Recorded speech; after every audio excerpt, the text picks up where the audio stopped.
Hey, everybody. I know it's kind of weird for the person being interviewed to do the introduction and shit, but my old friend DARKE wanted to interview me, and I asked him if I could simultaneously stream to my channel, and he's like, I guess.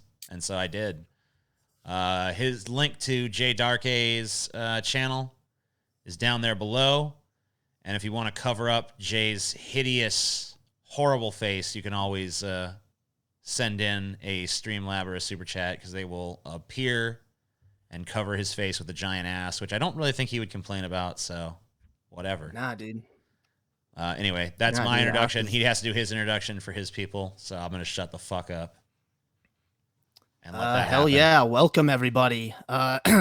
So today, dude, this is kind of unexpected because I told you guys this yesterday. I said, yeah, I'm going to have TJ on soon. You guys were excited. Well, here it is already. Fucking TJ. The amazing motherfucking atheist. TJ.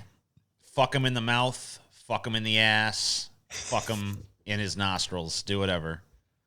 Just a series. Just a series of holes. The good thing about being as fat as I am is you can pretty much fuck any part of my body. You know, there's some kind of give everywhere. That's true, yeah. But don't do it. You know, do it soon because I'm losing weight. I lost 10 pounds, and you know, there's still 90 more to go. So don't worry, I'm still really fat.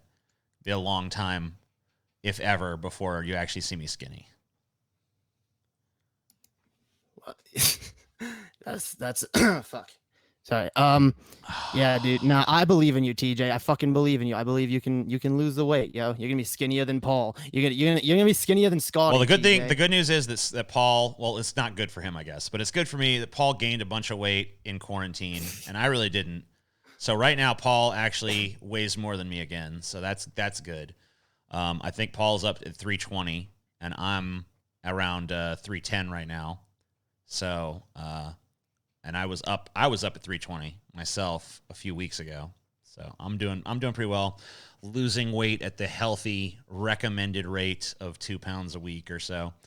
And at that rate, in about a year's time, I will reach my goal of not being fucking morbidly obese. So cool. Hell yeah, dude. Yeah. A fucking beautiful thing. I believe in you, dude. I'm in a similar boat. I'm trying to gain weight though. Right, because you're like an emaciated stick person. Right. Yeah, pretty much. Yeah. That's if I'm what I eat, then I must be nothing. Yeah. Right. But yeah. So I've been wanting to chat with you for a while because I've been watching you for like I don't know, like 5 years now. About 20 4 minutes. Or 5 years. Yeah. Yeah, something like that. And you know, I've been in and out of the community. I've done a lot of shit. You know, I did some podcasting back in the day. Had you on. We don't need to talk about that stream. That was an interesting stream. But I've been wanting to have like a more serious discussion with you because I'll be honest, TJ. You've kind of helped form a lot of my opinions. And I know there's a lot of people out there that would sneer at that, but I'd say, you know, I hear it all the time, and people are always like, you know, oh man, dude, you're fucking, and they're like, oh, and I can tell a lot of people like they write me and shit, and they want to have like serious discussions. I'm like, I'm just not really a very serious person, but it seems like I attract serious people for some reason. I don't know. I mean, I've seen you have a lot of serious discussions though. Yeah, a lot of deep discussions.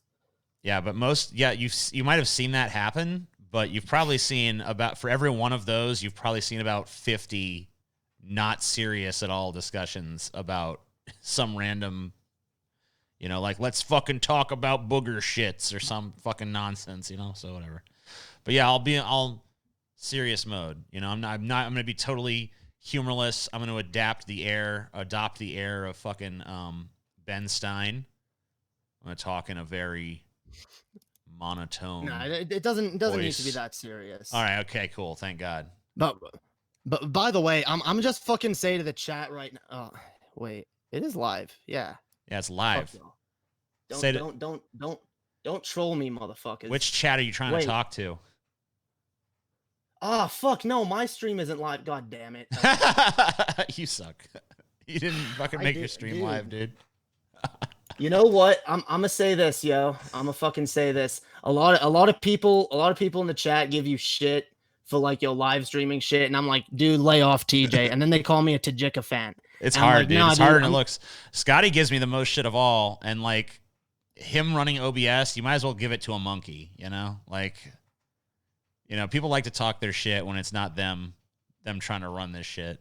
It's harder than it looks, man. Dude, no, dude, I've experienced this shit, dude. It's fucking hard. Oh, my stream is live, dude. Why are you fuckers trolling me, yo? Oh man, they fucked me. The last time I did a stream, they were like, "Mike's muted, bro. Mike's muted." Like 50 people in the chat. Mike's muted. Mike's muted. I'm like, "Fuck, is it really?" And then luckily, I had trusty Coolman in the chat to be like, "No, they're fucking with you." It's like, oh, thank God. I have it. God damn, I don't fucking trust no one. No, okay. No, I'm good. I'm good. We're good. Everything's fine. Calm down. Shit, yo. Okay. Settle the fuck down. God damn it. Yeah, we good, yo. What? Well, why y'all tripping me out? Okay. So let me. I've got to improvise with my camera real quick. I'm kind of like trying to fix this shit real quick because fucking last minute my fucking settings got fucked up. So again, guys, like this live streaming ain't easy, yo. It ain't fucking easy. Streaming ain't easy. Should be, but it's fucking not. Should be, dude. It should be fucking simple. Should be just turn on the camera, put the graphics where they need to go. All right, let's do this. So you know what? I guess I'll ask you this. It don't work that way though. I'll ask you this since it's kind of relevant. What what do you prefer between like live streaming content and like the short like video content? I don't know. That you make? So it's interesting. Live streaming is cool. I mean, obviously, it can be a little bit more nerve-wracking sometimes, like, because if you run out of, if you're doing a fucking video and it's like, oh, fuck, how do I want to phrase this part? You can kind of turn off the camera and, like, pace around and go, like, okay, then I say this, and then, or you might even have an outline or something like that. That's why I do a lot of my streams with outlines and shit, so it's like, okay, if I fucking paint myself into a corner, as I'm fucking want to do, you know, because sometimes I'll have tangential thoughts that lead to absolutely fucking nowhere. And that's why, like, oh, shit, you know, streaming can be kind of scary in that regard because I'm like, oh, what if I paint myself into a fucking corner and then I just fucking stare blankly into the middle distance? Like, uh-oh, what am I saying? So streaming's, like, way harder in a lot of ways. And, I mean, obviously, you got to stream for a long time. I mean, you don't have to, but it's kind of expected that you're not just going to, I'm going to turn on and stream for 5 minutes. You know, no one does that. You know, whereas you could definitely do a 5-minute video. But I had a thing where I had someone come to me the other day because they saw I was posting like some videos that I recorded and did some like light editing on, not a lot. And they were like, finally, you're doing real videos again instead of those lazy streams. I'm like, dude, do you have any idea how much harder streaming is than making this fucking video? Like, I literally just turned on a camera, ranted, made like a few little snip cuts, rendered it fucking again, uploaded it, and didn't fucking think twice about it. Probably the hardest thing about it was making a fucking thumbnail. And even that, you know, it's like, whatever. But, you know, stream, you know, a lot of times I'll have like a day or a day and a half or sometimes multiple days of trying to fucking put an outline together and organize my thoughts into something that resembles a fucking point. So those are way harder, but it seems like people perceive them as being way easier. So I don't know. I guess there's like drawbacks to each. I think streaming is obviously you can explore more. And there's like kind of a feel of like energy to it, I guess, just because, you know, it's happening right now in this moment. And where the fuck is all my goddamn is fucking Streamlabs and Super Chats not enabled here? What the fuck are you motherfuckers doing? I'm trying to grift here. Come on, let's get some fuck. I haven't seen one. I've been streaming for fucking 11 minutes and 33 seconds. No one's fucking giving up all their fucking hard-earned money to me. Yeah. What the fuck? Dude, bullshit. Animancer told me I should try to get you in on our side project we're working on, dude. You're money repellent, dude. They're just like, ugh, Jay's on. Damn, dude. I don't even want to give. Not with Jay there. I don't know, dude. Maybe our project won't work, but I don't know. We had an idea for a project called the grifting hucksters, dude. Hell yeah. It's just going to be a show where all we do is just grift, you know? Yeah, every episode is like, all right, guys, we're here to grift. Get that money flowing in. Yeah, and then when people call us scammers, then no one just be like, yeah, it's right in the fucking name. Like, what did you expect, Joe? At least we're fucking honest about it. Yeah, At least what we're did fucking you upfront. what did you honestly think was going to happen, you know? The grifting. Yeah, we can raise some money for an RV trip across America. They already gave all their money to Voosh. That's the problem. Yeah, that's true, yo. Everyone gives all their money to Voosh these days. Yeah, and it's like, all right, sorry, TJ, none left over for you. Fucking Voosh ate all my damn money. You did, yo. I will say though, dude, I really do like the fact that Voosh has been gaining the kind of traction he has. I really think he's kind of the figure that the left really fucking needed to rehabilitate a lot of ideas. Yeah, because change the conversation, because it was That's the great thing, is when the conversation gets stagnant, someone will come along and change the conversation, and that's like more than anything. I think, whether you're like left, right, center, whatever, like. I don't know, if you've been in this thing long enough, you can sense when a paradigm shift happens, and he definitely represents that. But people hate when I suck the Voosh dick, so let's fucking move on to something else.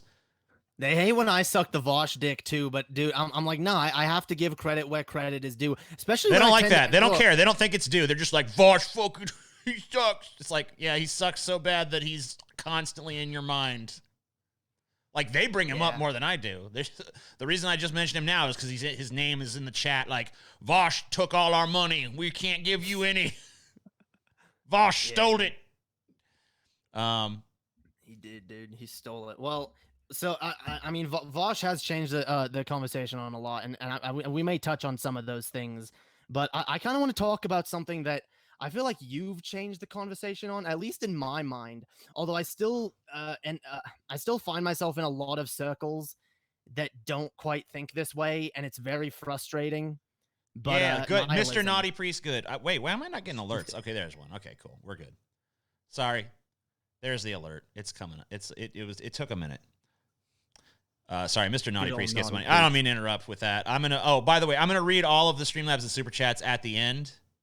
That's how this works. After I talk to Jay, then I'm going to give you guys some of my time to read out your guys' stuff. So if you have a thought at any point during this, or a question or anything like that, we can read them at the end. I don't know, maybe Jay will stick around for that, or maybe it'll just be me. Who cares? Just fucking, Anyway, Jay, go ahead. Sorry, I don't mean to interrupt your interview with my e-begging bullshit. I'll shut up. Nah, dude, you got to grift, dude. It's part of the job. Grifters be grifting, you know what I'm saying? Yeah. By the way, y'all can donate to me too, dude. Yep. You could. Anyway, I'll read those. I'll read shit at the end too if people happen to donate to me. Jay's already rich. Anyway. I need it more. I need to feed my starving family. Yeah, dude. TJ's got like 10 subscribers. I've got like millions of subscribers. I've got like a mansion, dude. Oh, like, yeah. Like TJ's poor as fuck, dude. I've been to TJ's house. He got like a what? What was that? Like a 1-bedroom? Oh yeah. Goddamn, TJ. I basically just live in this one room, That's all I This is all I have. This is all I got. Eat, sleep, and stream in the same fucking room, yeah. Dude. I got a little mat that I pull out. I fucking sleep on it. It's hard as a rock. Yeah, dude. Donate to TJ. I mean, TJ does deserve your fucking money, though, dude. TJ is a fucking. All right. Just fucking stop the dick sucking, dude. Enough. Let's fucking get into it. I don't have super chat. If you want to donate to me, you have to donate to me on Streamlabs, and that's better anyway, because YouTube takes a fucking cut of the money. Fuck super chat. Dude. Fuck YouTube. Fuck them. But hey, if you guys want to subscribe to me, my channel is Lord DARKE. Those of you watching, link is in the description. It's right down there. Yeah, dude. Oh yeah, in the description. Yeah. Yep. Get my channel up above like 1,000 so I can actually turn Streamlabs on or super chat on. I think it has to be 2,000 now. 2,000. God damn it. Yeah, it's just like they keep raising it. Get it to that then. Go subscribe, dude. Go subscribe, Elias. It's all good. Streamlabs better. So anyway, I wanted to talk to you about nihilism, TJ, because I didn't really understand or I've never heard the term before.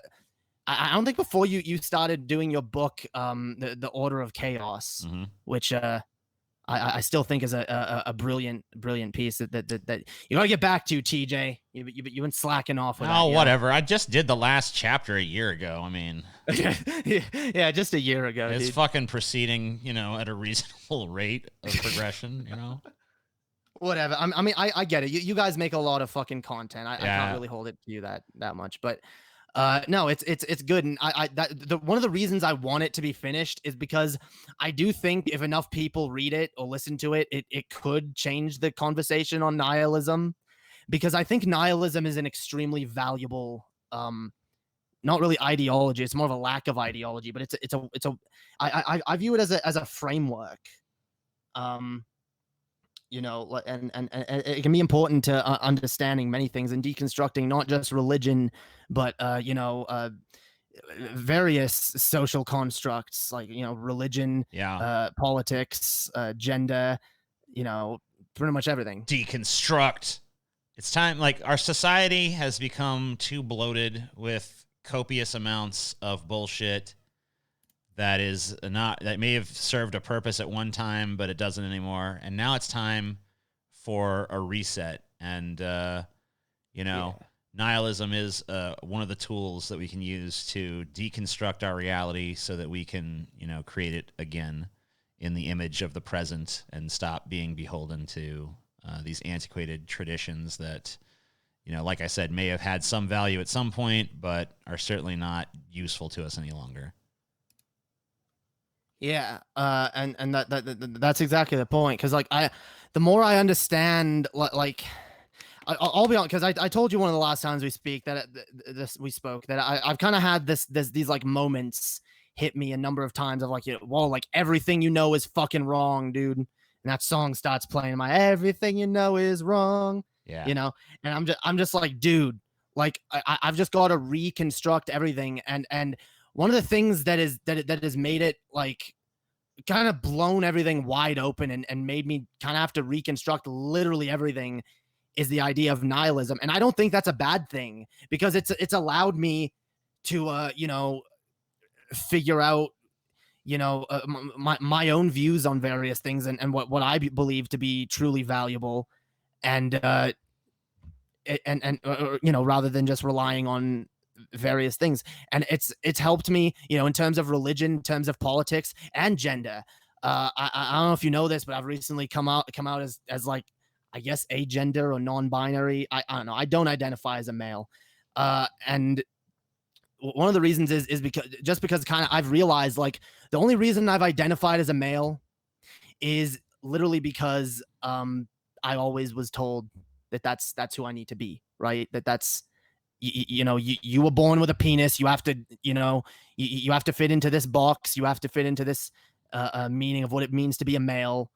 And then growing up, I had very different abhorrations on that and viewpoints on that, and was taught some different shit. And like so now, like reviewing that and being like, what am I? Who am I? And I'm like, nah, dude, I'm not I don't believe, I believe in gender abolitionism. I believe gender, and I've actually been talking about this for quite a while, and I didn't know what this term meant or what it was until I heard Voosh, or people tell me about Voosh actually, but I had been pretty much preaching a gender abolitionist message on my channel for a while before that. And and I kind of came to the fucking position of like, if I advocate for gender abolitionism, then why am I conforming to a gender identity that I don't fucking even adhere to? I don't believe they're even valid, and I don't. And even if I do view myself within the framework of these gender identities, I don't fit into them anyway. So why am I going to sit here and because basically attack a group of people who had the exact same viewpoint as me, but were a little more confident in order to, say no, I'm not conforming to this, I'm something else. Yeah, I mean, when it comes to the gender abolition stuff, I think it's kind of fascinating that I saw some conservatives the other day talking about, man, this gender shit is just a dumb made up concept. I'm like, that's true. Let's let's get together on this. Yeah, abolish gender. But of course, when they say it, what they really mean is like they want to return to like very traditional, like gendered norms and stuff. Actually, so they're not really, you know, they're not really, I mean, they say they don't like the concept of gender, but what they really want to do is just have it exist, but not, you know, actually address its existence, and just want to treat it like it's, you know, some biologically determined thing. If you're a man, you act this way. If you're a woman, you act this way. It's like, well, what about the literally like all the exceptions to that, you know? And they're like, well, we don't care. So, I mean, I don't have any problem, I think, with people, adopting fucking, you know, the values and shit we think of as like traditionally masculine right now. Like, you want to be like, I'm gonna fucking be tough, or I'm gonna be like, I'm a hunter, or, you know, I want to go to like rough bars and get in fist fights and shit.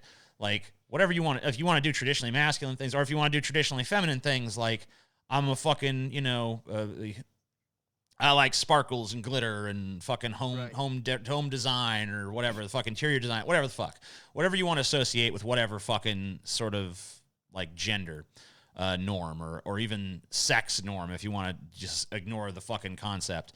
But as far as I'm concerned, like, you know, if what I'm aiming for, if I'm going to say something like get rid of gender, it's just so that people can have more individual freedom to express themselves, you know, however they want to be. You know, it's like, instead of like don't even bring like sex into it, you know? Like, if you want to like sparkles and fucking frilly things, then go ahead and like those things. If you want to like tough macho things, go ahead and like those things. And, you know, don't worry about what fucking junk you got in your pants, you know? I think that'd be the ideal state of things, as far as I'm concerned. Now, I don't know. Obviously, it would take a long time to bring that about. I also, though, think pretty similar things, you know, about politics at this point. Now, I've started to think in terms of, you know, like political abolitionism, because I've started to realize like this whole like left, right, center, like all these political ideologies are really just nonsense. Like, this is not how politics actually operates in people's minds. There's like a series of traits that people have, or like a series of beliefs, and people pick and choose. And then it's like, okay, well, I got 70% of the beliefs I share in common is with this thing, so I guess I'm that thing. But it's like, you're not really that thing. You still got 30, 40% you disagree with them on. But it's like, we try to put everything in these like tribal sort of like prepackaged like sets of ideological positions, but really people have like a whole host of ideological positions that are totally incongruent. And sometimes it's like, you know, people hold two positions that seem contradictory, and then they just have some kind of really rough patch that they, you know, install to make it work. Like, oh, I'm a libertarian, but I also support the police state. It's like, huh? Well, they have some kind of justification for it, some little patch. It doesn't matter how shaky it is. If they can cross that bridge, you know, it doesn't matter if it's a shaky, rickety, horribly constructed bridge. As long as they can, you know, walk across it, they can marry those two ideas together. And that's how it actually works. It's nothing to do with like, oh, I'm this thing or that thing. It's like everybody. It's too hard to have. I think it breaks down conversation too much when you start bringing it to that level of nuance. Like, people can't. People want a word. You know, that they can be like, I am X thing, and, you know, that's what I am. And then it's like, oh, well, I understand, because I understand what X thing is. But, you know, really everyone has their own understanding of what X thing is. And you say you're X thing, and that means one thing to you and one thing to another person. And if there's 100 people, it means 100 different things.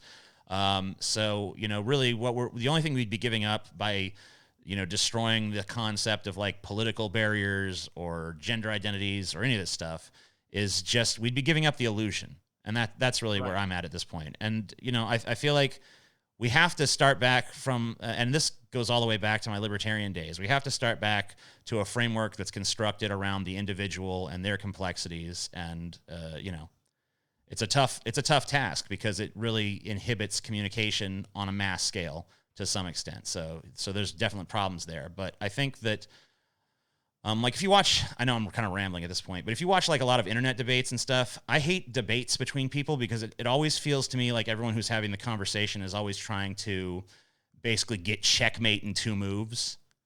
Like Yeah. it always feels like everyone's like going for the win, going for the win. It's like no one wants to play the long game, and no one wants to sit there and have that conversation and really delve into another person's psyche. And I think it's because once again these ideological prepackaged things that say I'm this thing and you're this thing and these are how these 2 things interact. It's like no, fucking forget that. That's all garbage. You're a person, I'm a person. I have beliefs that are outside what this prepackaged thing is. You have beliefs aside from what your prepackaged thing is. So let's throw those the fuck away and let's talk as human beings issue to issue and see who the fuck we are. And not treat it like a fucking chess match. And especially not one that we're trying to get checkmate in 2 or 3 moves. But it's a complicated thing. And I don't know where people are on it yet. But that's where it's basically my line of thinking at this point. Well, that's the thing is everyone just wants it to be simple. They don't want like a nuanced discussion. They just want like a simplistic answer for everything, and they don't. And that's the thing. That's why I'm for like abolishing, like literally abolish meaning. Like that's the point of nihilism, right? Abolish meaning, like because all meaning is subjective anyway. And like you said, it's just shattering the illusion. It's an illusion that we're all living in. And we're kind of just like going through the motions, acting like this is how it is. But then some people will step out of the fucking norm and do their own thing, and then society looks at them like, oh, you can't fucking do that. That's not like, you're not like normal or whatever. And I think a lot of the thing like I get it. A lot of people are never going to tear down those structures, right? People are going to always like form their little in groups, their little cultish sort of groups, and have that sort of behavior. But that's why I want to normalize the idea that meaning is subjective, because like you said, like these terms, these political labels, they have different definitions for every single person. Like everyone, like I can get like 20 fucking socialists in a room, and every single one of them will give you a different definition for what socialism means. Same with Nazi, communist, Democrat, liberal, Republican. Right. Like everyone. And there's so many people out there right now, like that I would think, like when I look at them, I'm like, okay, you seem like you're a right winger, and then they are like, no, actually, I consider myself a liberal, or I consider myself a classical liberal, or I consider myself to be a libertarian, or whatever the fuck. And it's like, you don't really strike me as those things, but it's like, I don't really know what's going on in your head. I don't know what kind of ideologies you have. I don't know what sort of positions you've checked yes or no to. And the label you slap on yourself isn't really telling me much about it. And I think another problem that's going on right now is, I remember something George Carlin said back in the day about how, don't try to make the audience think, but just let them know you're thinking. And I think that's changed.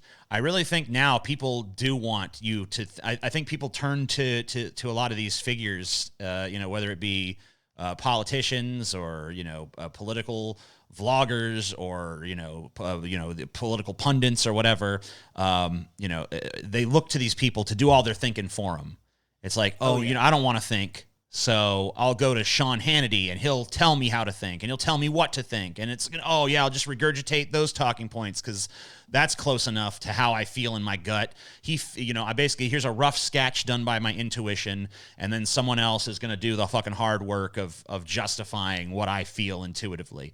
And, and then you end up with these people who just kind of walk around in a zombie-like daze. Because they've basically surrendered their thought process to another person, and they don't want to. They can't think independently anymore, or at least they choose not to. Right. I mean, a lot of people do that, and I'll admit, I've been guilty of that. I think everyone is to an extent, where it's like you don't want to like you kind of just want like the easy answer. Someone just do your thinking for you.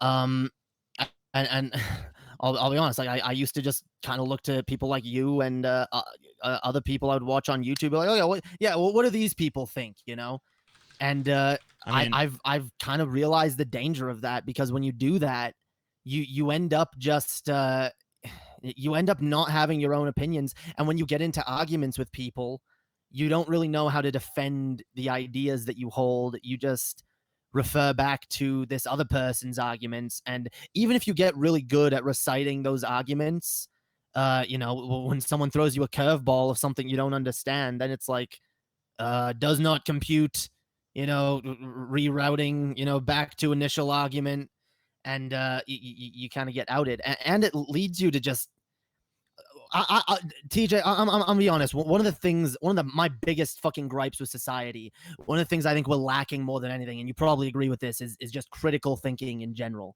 People do not know how to think critical. People don't want to, and I honestly think that is the number one thing that should be taught in all schools. First and foremost, teach kids how to think for themselves, how to think critically, and that way they'll be able to at least come to at least most of the correct answers when it comes to most questions, because I feel like when people truly think critically, they tend to come to the correct positions. Right. Well, at least a lot of the time. The thing is too that, when you talk about critical thinking skills, I mean, there's courses you could take that you could learn critical thinking skills in, like, I mean, obviously you have to practice them and stuff, but you can learn your basic set of critical thinking skills in like a couple weeks. I mean, it's not difficult. Sure, but most people don't. Right. And, people don't, but like the thing is, people don't want to know how to think. They want to know what to think. And I'm not saying everybody. I mean, clearly there's a lot of people out there that are thinking for themselves. But there's just a lot of people out there that are sheep. And there's a lot of people out there who don't want to think. They just want to feel. They want to have like this gut. I mean, you have the Ben Shapiro stuff, like facts, not feelings. I mean, the problem with him is that, what he basically, he uses his intelligence, and I'm not saying he's unintelligent. He uses his intelligence to justify people's feelings. He's just conservative, if we're going to use the term conservative, feelings of like, oh, I'm fucking, oh, damn it, these fucking, whatever. And he can come up with the intellectual justification for whatever those people are feeling out there in America or wherever the fuck they are in the world. And there's so many people like that. And, it's just basically a lot of pandering and nonsense that,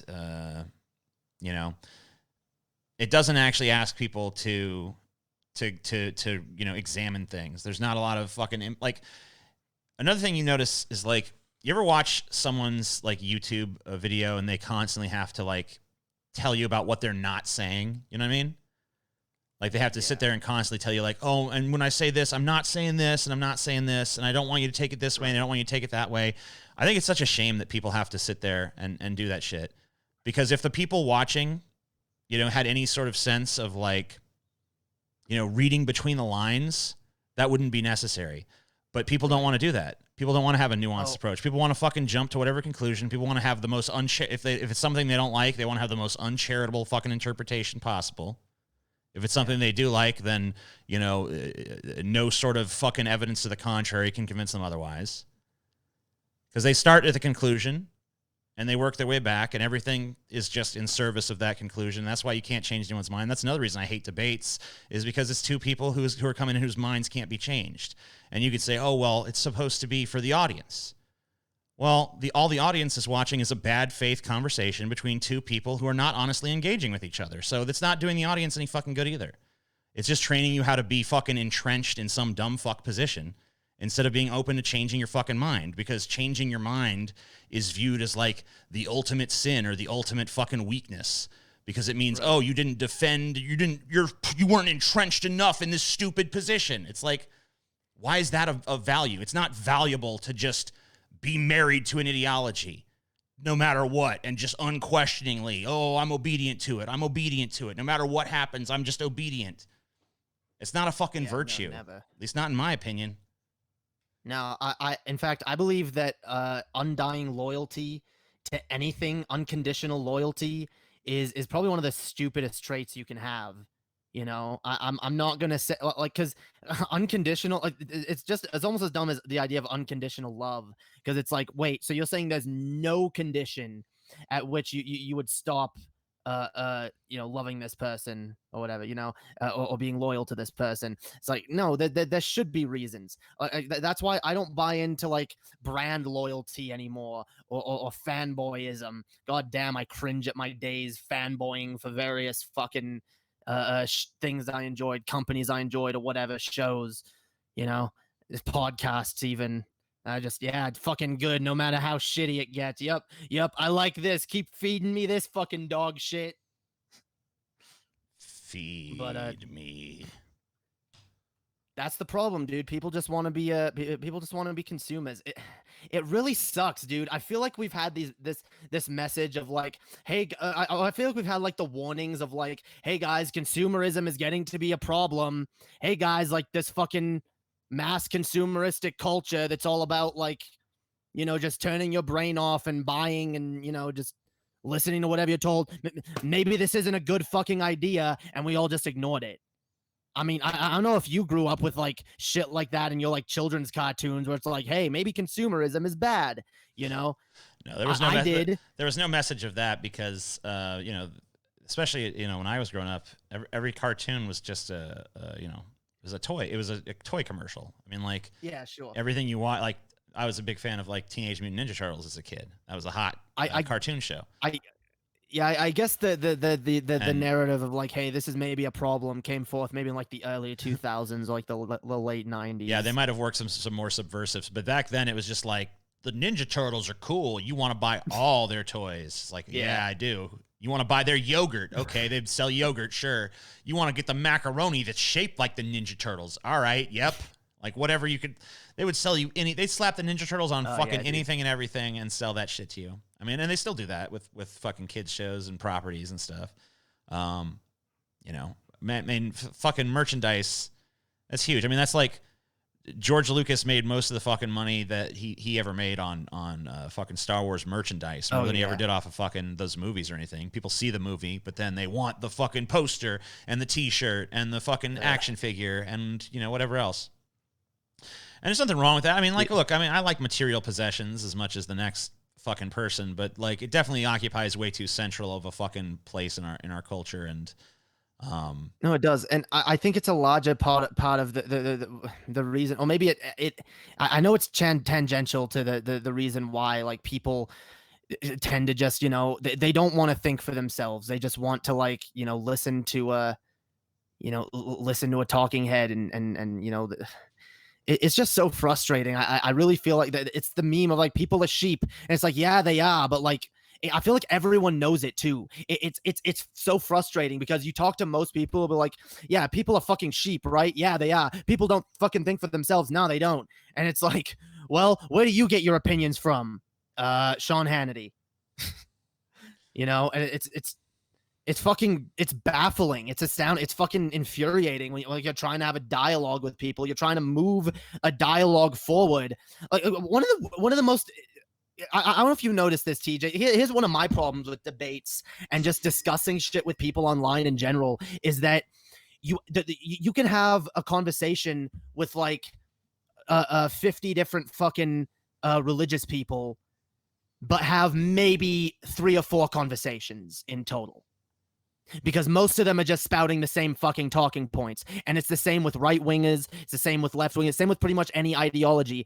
And maybe that's because like, I've thought maybe it's because like, because of the internet and because of the way like ideas spread and the best ideas tend to win out. Maybe we're at the point where literally only the best arguments for certain things or what people perceive to be the best arguments for certain things are the only ones that, but I honestly think I think if people just think, oh yeah, here's a good argument, I'm just gonna stop here, which is what I think people tend to do. We don't fucking find we don't end up finding new arguments. We don't end up discovering anything new. People are just treading the same ground over and over, trying to bolster the same ideas. And there's no progress. I mean, I think to me the problem is that people don't engage with people.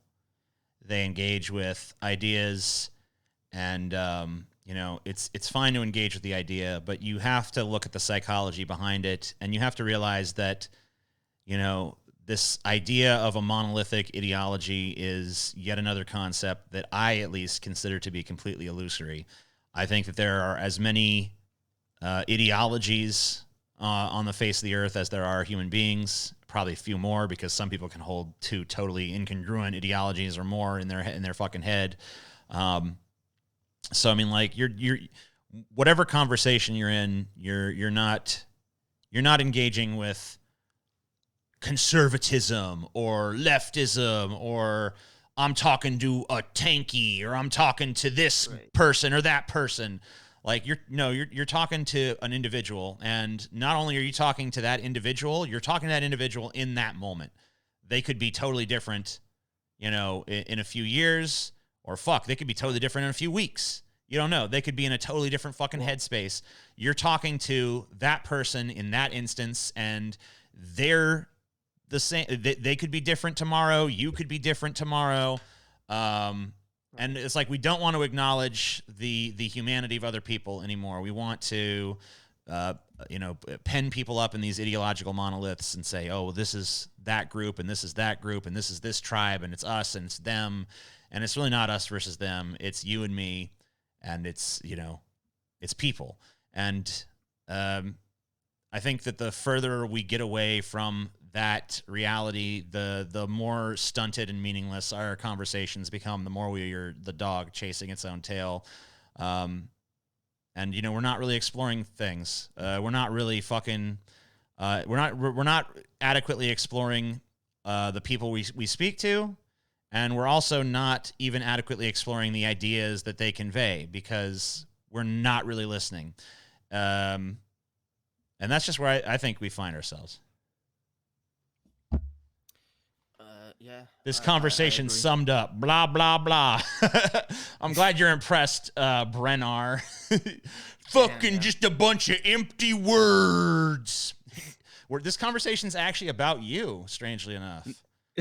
Yeah. I hear talking, but I ain't listening to nothing. It's like fucking case and fucking point. It's dipshits like that. That's what I'm saying.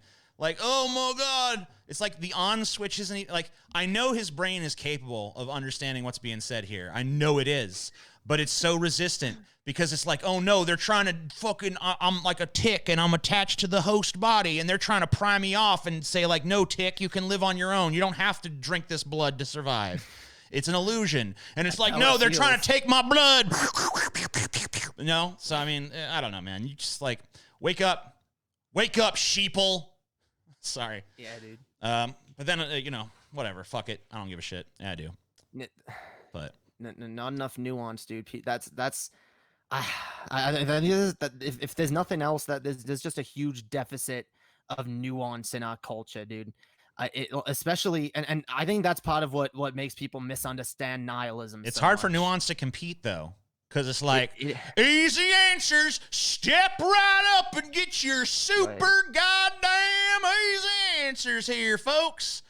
And it's like, yeah, easy answers. Oh, it's sugar-coated. Oh, it's delicious. It's deep fried. And then it's like, nuance, get your nuance. It's good for you. All the essential vitamins and minerals. Like, no one wants it. It's like, ooh, it tastes like shit. Yeah. Get it away from me.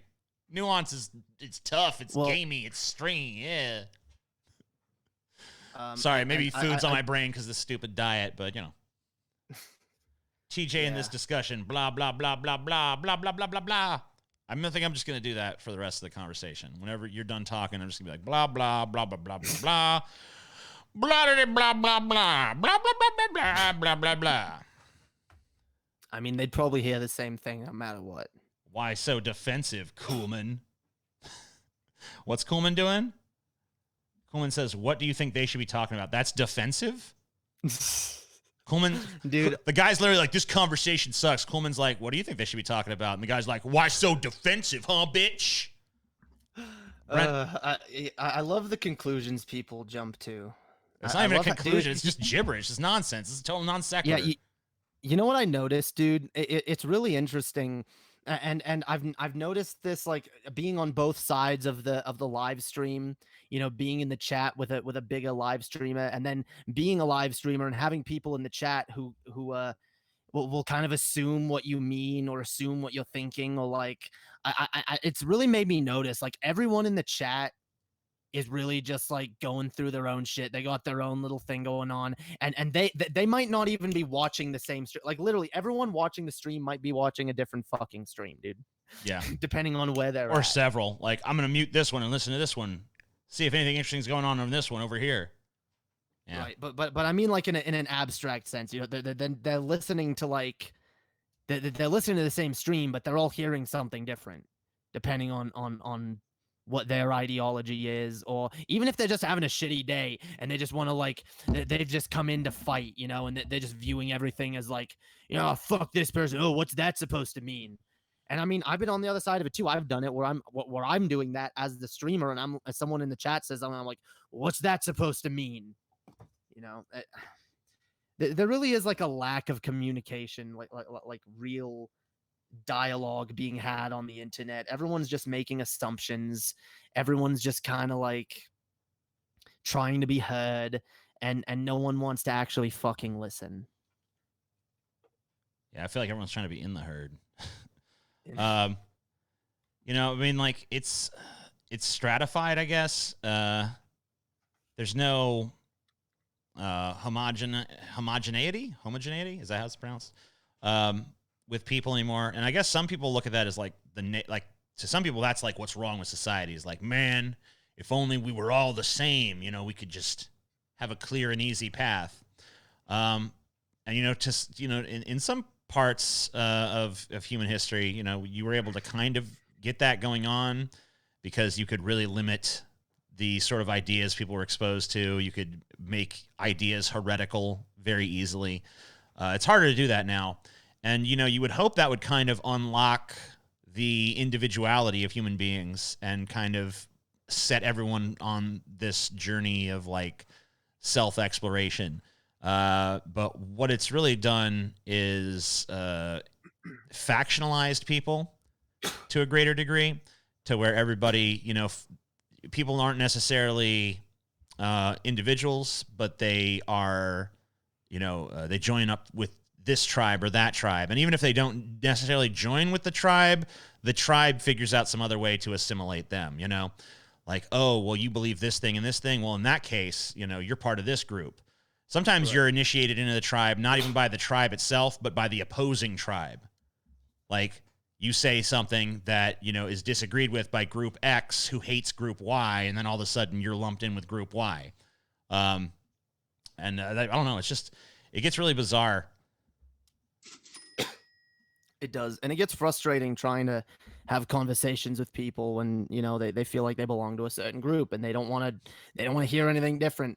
And or they believe another another group is objectively wrong or something. And I don't know, to bring it back to nihilism, I do think that's why I think it is extremely important, like the message of optimistic nihilism, dude. Explaining to people. Hold on, I want to answer I want to answer someone in the chat really quick.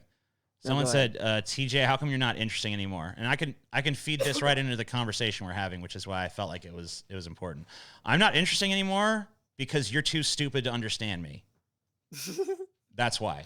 Just want to let you know. No, it's not really me that's the problem. It's you and your very, very limited intelligence. Now, you might think I'm insulting you right now, but I'm actually not. Because I fully believe that you have the potential to not be a dumbass. So go out there. So do me a favor. The switch in your brain that's flipped off, flip it on, kickstart it however you have to do that. Get some fucking LSD, get some mushrooms, I don't know. Go have some sort of profound fucking experience. Go out there and have some sort of like revelatory sort of like, wow, I understand now. Like, have it. Get some sort of identity for yourself. Have some sort of belief system that comes from you and isn't spoon-fed to you from the outside world. And then come back to me and listen. And you're like, oh, wow, yeah, okay, TJ's actually making sense and saying something interesting. No, but you can't have that because right now you're just like, you're on your brain's on low power mode. So go fucking kick it up a notch, rub some neurons together, and then come back to me. Okay, sorry. I'm going to not look at the chat anymore. I'm going to just let it be its own thing. And, I'm not even looking at your chat, TJ. I'm just looking at. I'm looking at it. I just wanted to, you know. I can only imagine what they're saying about me right now. They said a few people have said that. One dude said that you're like someone he would bully in high school, I guess. Dope. So yeah, cool, I guess. Let's see what else they saying. I fought with both TJ and DARKE in the past. They're both super interesting in this discussion. Those who hate this need to think outside the box. Yeah, well, don't even just get rid of the box. Don't even think outside it. Just destroy it. Yeah, dude, that's the point. Get rid of the fucking box. We don't need it. We don't need it. Just go where you want, dude. TJ, you don't have you're to be laughing. In it, out it, around it. Just go where you fucking want. TJ, you're laughing about me referencing. I said I wasn't gonna look, and then I started looking. Fuck this. Bloop. Yeah. You guys are boring. Do a funny do fart. He. Yeah, all right. I'll get right on it, man. It's gonna be fucking awesome. Yo, TJ, I have a real serious question for you, TJ. Yeah. How many dicks can you take in your mouth at once, Oh, TJ? let me tell you, man, I can take so many dicks right in my fucking mouth, dude. 122 dicks. That's the world dick sucking record, my man. What about, like, can you take like 20 dicks in your mouth and like 20 dicks in your ass at the same time, Whoa, TJ? like every Tuesday. It's nothing for me. Yeah, dude, well, I do that like twice a week, TJ. It's fucking awesome, dude. Yeah, man. And when one dick comes, another dick shows up and replaces it. It's just fucking how it is. Dude. All the dicks, all day, every day, dick. Dude. Every dick. If you have a dick, it's already in me. I got every dick in the world in my ass right now, including your own. Hell yeah, dude. It's all there. But I guess I had one more point I wanted to bring up about nihilism. I wanted to. What are your thoughts on why nihilism just kind of gets conflated to cynicism? Because I don't even think it's conflated with cynicism. I think it's just like conflated with like, oh, you're just being edgy, or like, I think a lot of people think nihilism. Okay, so here's what I think happens. All right, so people turn like 15, 16, 17 years old. They have, because I think everybody goes through at least a nihilistic phase early on. They're like, oh my God. Yeah. They, even if they don't go all the way to nihilism, they have a crisis where they flirt with nihilism, where they're like, nothing fucking means anything. This whole world's just a pile of fucking shit, man. Blah, blah, blah, blah, blah. And, they have this this real crisis because they grow up, they're taught that everything has meaning, everything matters, and there's these values that are not of human origin that just exist. And it's never explained how. And then they have this crisis moment when they're young. And then they view it as like this thing that must be overcome. I must overcome this nihilism. I have this nihilism, I'm starting to fear that maybe the God that I was taught, exists, doesn't exist. Maybe the great meaning that I was taught that the world has, it doesn't actually have. Maybe this purpose that I thought my life was headed towards, it actually isn't. And then it's like, okay, now this is part of, you got to overcome that. It's time to overcome your nihilism. And it's like, no one ever thinks, maybe you got to fucking accept the nihilism. Maybe the first step towards, navigating your way through this world the way it is now is by accepting that nihilism and just being like, okay, yeah, there is no inherent meaning to existence. There is no inherent thing I'm supposed to be doing. I'm just a fucking human being, and most of this shit that I was taught is objective is actually completely subjective, and I have to proceed from there. And I can tell, like, the reason there's so much backlash against that is because you can't there's a lot of stuff that you can't have when you think that way. You're not allowed to have objective morality. You're not allowed to have a way that the world should be in some objective sense. Now, you can still advocate for a form of morality. You can still advocate for a way the world should be. You can still advocate for a number of things, but at the end of the day, when you're pressed on it, you have to admit to yourself and to the world, no, these are just my subjective thoughts and opinions on the matter. And other people may think differently. And that's uncomfortable for people because if there's not this great grand moral truth, then no one can be a crusader for the great grand moral truth. Right. So you think it's like a combination of like people wanting there to be some sorry people people wanting there to be some overarching He's got the meaning COVID, inherently. God damn it. Yeah, dude. The COVID. Get away from me with your damn COVID. So yeah, so it's like a combination of people wanting like an inherent meaning inherently, but also people wanting to cling to that idea of an objective morality, because that way they can like. I guess a lot of people misunderstand like the idea of a non-objective morality system, which I like. You can have like a utilitarian morality system. All right, here I can explain it to anybody who thinks that. I can explain it super quick. All right. So if you believe in objective morality, all right, think about your objective morality, what you think it is. These are my objective morals. This is what I believe. All right, so take all that, and where it says objective morality over it, scratch out objective, write subjective, and you got it figured out. Yep. So I mean, like, but people don't like it because no one wants to say like Hitler was evil, in my opinion. You know what I mean? Like, people want the strength of that. Like, he was objectively evil, and the universe itself thinks so. But that's sorry, nope. True. That's the problem, because people are really uncomfortable with the fact that that's just not objectively true. I mean, people are really uncomfortable with the fact that there's no heaven to go to once you die. People are uncomfortable with a lot of fucking things, but you know what? Being an adult's about accepting that shit. At least in my opinion. Once again, all subjective. So do you think, because atheism has become much more widely accepted, do you think nihilism in turn will become much more widely accepted? Do you think it's something that we need to actually push?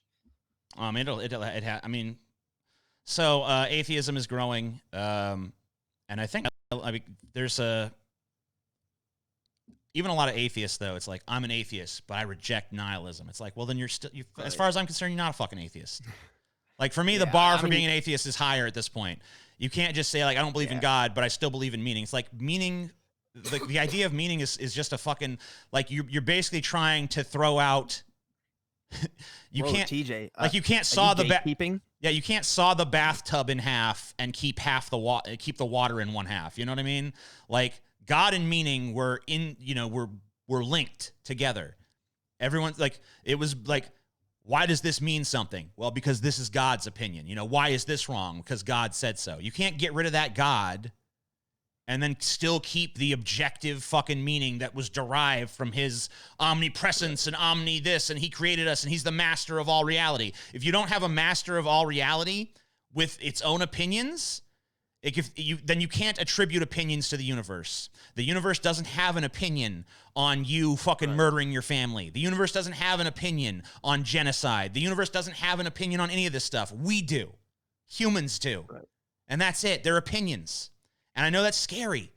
I know that's not what, because, oh no, if it's not this objective fucking truth, then, oh, what are we going to do? But here's the thing. I'm not advocating that we make this a subjective truth. I'm telling you it always was. So nothing really changes except for the way we fucking talk about it and the way we think about it.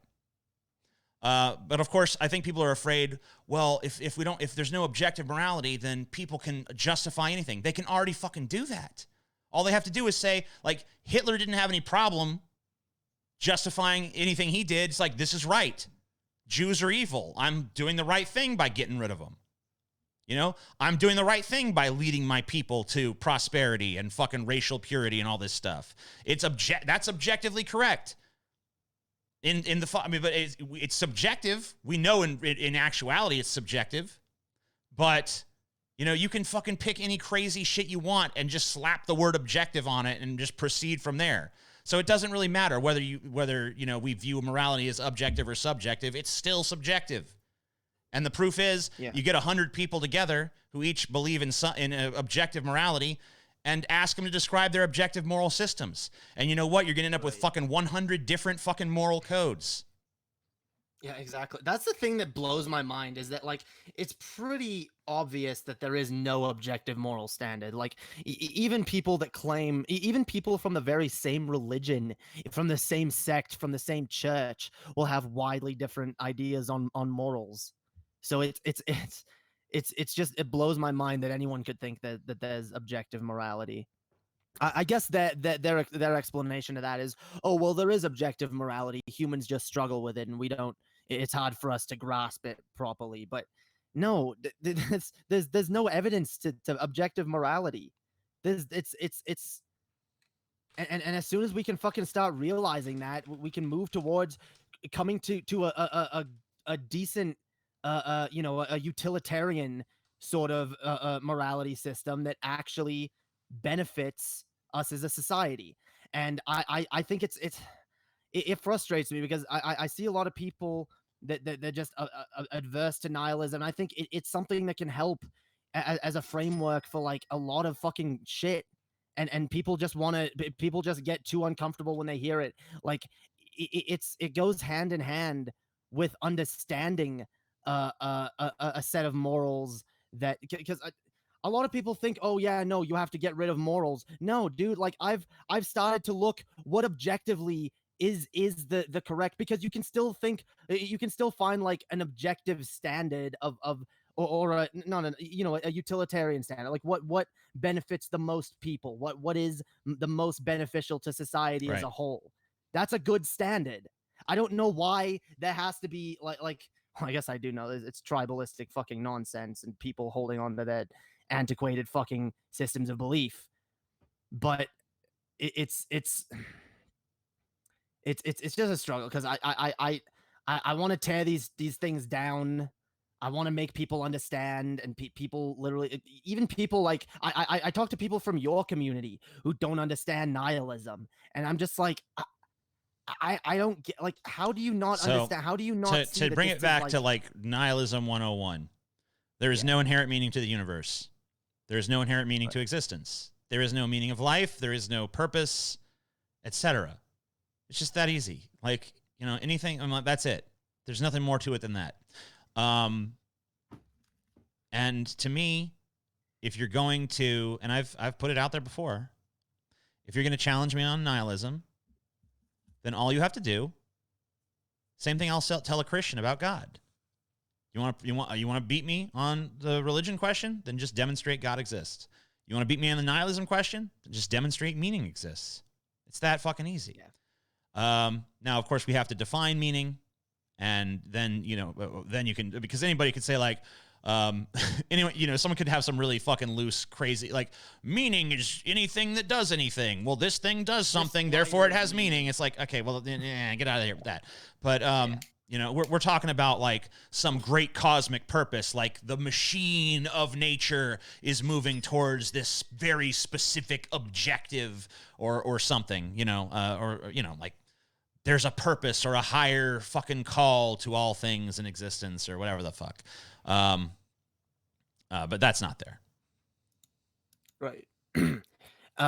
So anyway, I guess that's all on nihilism. I kind of wanted to move on to the anti-SJW movement, because I feel like we talked a little bit about gender abolitionism already. Someone in the chat did bring up, and I want. Sorry, I just want to. Yeah, go ahead. And I keep looking at the chat. I just can't help it. It's like, the toothache. I can't. It's like Bill Hicks said, watching Cops was like having a toothache and pressing down on the tooth, like, ow, ow. Yeah. You just can't help yourself, and it's kind of like reading them. Now, not all of them are stupid, but what's this? Nihilist is cringe. Any nihilist would object to being murdered, negating their entire world. That's the dumbest shit I've ever heard. So that one's dumb. That wasn't even the one I meant to read, but I'll go ahead and address that too. So, no, I still don't want to be murdered. The reason I don't want to be murdered is because I have survival instinct, and because I like existing. But like, this is like saying, oh, if you were a real nihilist, you wouldn't have any problem stubbing your toe, because that pain it means something to me. I still can have subjective meaning. Like, I still like the taste of ice cream. Is it a fact that ice cream is delicious? No, it's my opinion. You know, Right. there are people out there who think ice cream fucking sucks. I think they're idiots, but they're out there because it's an opinion that you like ice cream. But I can still have my personal fucking feelings about it. And the vast majority of people, almost all people on the face of the earth, do not want to be murdered. That's why there's laws against fucking murder, because no one wants to be murdered and no one wants to have a loved one murdered. Nihilism does not mean that you give up on any sort of semblance of caring about anything. It's not, nihilism is not, I don't care. Nihilism is the universe doesn't care. All right? So get it through your fucking thick skull, you dumb fuck. All right. But another person said, and it's a famous quote. I don't know if it's, they said, you know, if nothing is true, everything is permitted. I think that's Dostoevsky, something like that.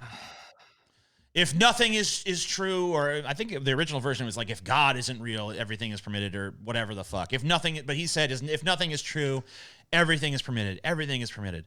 Well, everything's already permitted. Everything's already permitted.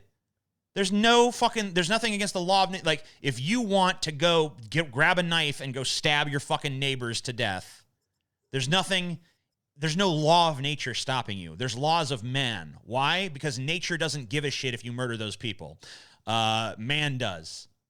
You know, the laws of nature are things like you can't just grow wings spontaneously and fly, but that's not because of a moral prescription on the part of nature against flight. That's just a fucking property of reality from which from which we can, unless you believe there's a God, there's some authorial source and some intention behind it, then you can't attribute intentionality to the fact that you can't sprout wings and fly.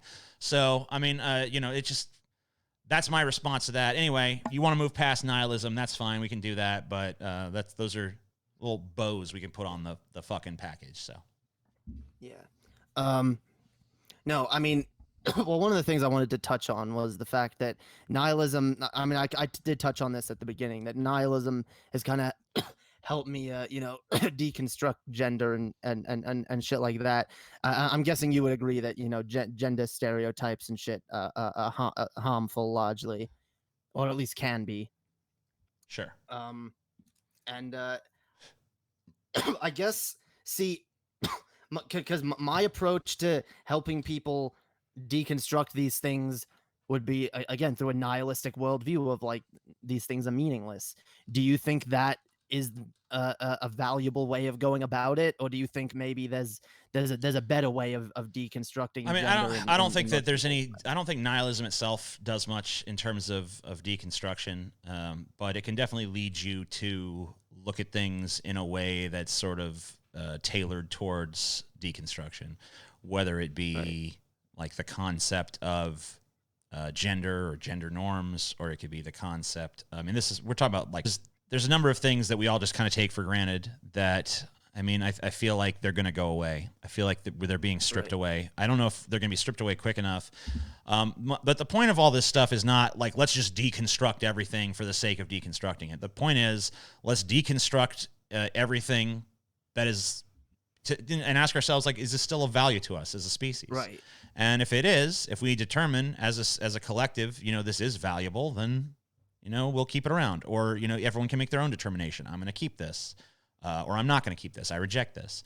And that's fine, because you can have different people have different values and still coexist together, as long as they agree on a few fundamental things, like I'm not going to murder people or something. Obviously, if someone is like, I believe that murdering others is my path through life, it's okay. Well, then we're going to have to put you in a box somewhere because you're dangerous. Right. But, you know, beyond that kind of stuff, like, people can disagree on a number of fucking issues and still coexist relatively peaceably with one another. And that's the kind of the point to me is, you know, see what's valuable. And if there's a system in place, you can question it. And if there's a better system that might, you know, serve the needs and interests of people better, then we should use that. And to me, this is just really obvious shit. Like, if something doesn't work, look at why it doesn't work and then build something better. And, you know, it seems like people are very reticent to do that, because a lot of people are just like, it's good enough. It's good enough. Everything's good enough. I don't want to fucking, I'm scared of change. Well, it's good enough now. That's the problem. It's good enough until it's not good enough for you. But that's It's the good problem. enough Most until people, it's good enough until like 50% of people are getting kicked out of their houses, and 50 million Right. Americans are experiencing like Well, food insecurity, and well, that's and people yeah. are going Most people don't broke. care until it affects them. Right, That's the until the fucking entire problem. system collapses under the weight of its ineptitude, then people care. But it's a little late. Yeah, and that's honestly the fucking sad part. So I wanted to talk about the anti-SJW movement because I know you've said a few times that And I wanted to talk you about the bowel movement. the bowel movement. I mean, what's the difference? I I mean, yeah. So you started the anti-SJW movement, TJ. What were you fucking thinking? I didn't know I was doing it at the time. You know, Yeah, I was just like, yeah. man, this fucking Sharon Osbourne's a fucking hypocrite, dude. It's like, I mean, wow, I this was agree. really popular. I should make more stuff like this. And other people are like, wow, that was really popular. I should make stuff like that too. Right. And then there was Elevator Gay, and that was like tailor made for the situation. I mean, it was just like a lot of stuff. A lot of factors happened. So, do you think that the anti-SJW movement has grown largely toxic at this point? See, I mean, And I know the wor- okay, so I'm just gonna go ahead and reject the notion of. I mean, I hate the idea that a group of people is toxic, right? Because Sure. whether or not they're toxic really depends on who you are. You know, they're obviously not. You know, I mean, some people could be toxic Well, to themselves. I'm Some not people could be talking toxic to about the others. individual people. I'm Right. talking about the movement and the effect. Yeah, that but it I mean, like, has. it's just kind of depends on what your objectives are. But as far as being Well- toxic goes, I mean, I would say that, you know, if you're a certain kind of person with a certain kind of worldview, then yeah, it's toxic. Are they toxic from for a me? leftist standpoint? You know, I don't think that they're completely toxic. I think there's still some fucking valid stuff in there, but unfortunately, at There least definitely is. from my point, like, because there's stuff in the SJW stuff that really is beyond the pale stupid and just really dumb. No, I agree. There's stuff where it's like they're trying to control how people think. They're trying to control how people associate with one another. They're trying to control how artists can express themselves. And I haven't backed down from a fucking single bit of that. Sure. But No, when you're I- going I- when you're going to when you're going to take those like SJW types and conflate them with all fucking leftist thought and use that as like an Well, excuse that's to not what fucking I'm- dismiss you know, like political, like there's actual forms of social justice that do need to be, in my opinion, enacted. But it's Right. not, you know, get the titties out of the video game. I like the titties in the video game. Fuck you. It's not like you can't say, you know, you're not allowed to make this joke. It's like, yes, I am. I mean, it's a fucking joke. I'm allowed to do that. But it reinforces this. Like, no, it doesn't. It only reinforces that if you're a fucking idiot. So I mean, we can have a fucking we can have a joke and then have a discussion about like the intention behind the joke. Stuff is stupid. There's, you know, SJWs are toxic in some ways, and in other ways they have points. And the same thing can be said of the anti-SJWs. I feel like I mean, you know, I hate to take this enlightened centrist thing, and I know that pisses people off, but if you listen to all the stuff I said earlier in the nihilism and the section I could loosely call the nihilism section, then I think you'll see where I'm coming from. It's, you know, the problem is, once again, we're looking at groups. There's a monolith and it's called anti-SJWs, and there's a monolith and it's called SJWs, and all them believe this and all them believe that. It's like, no, they don't. Right.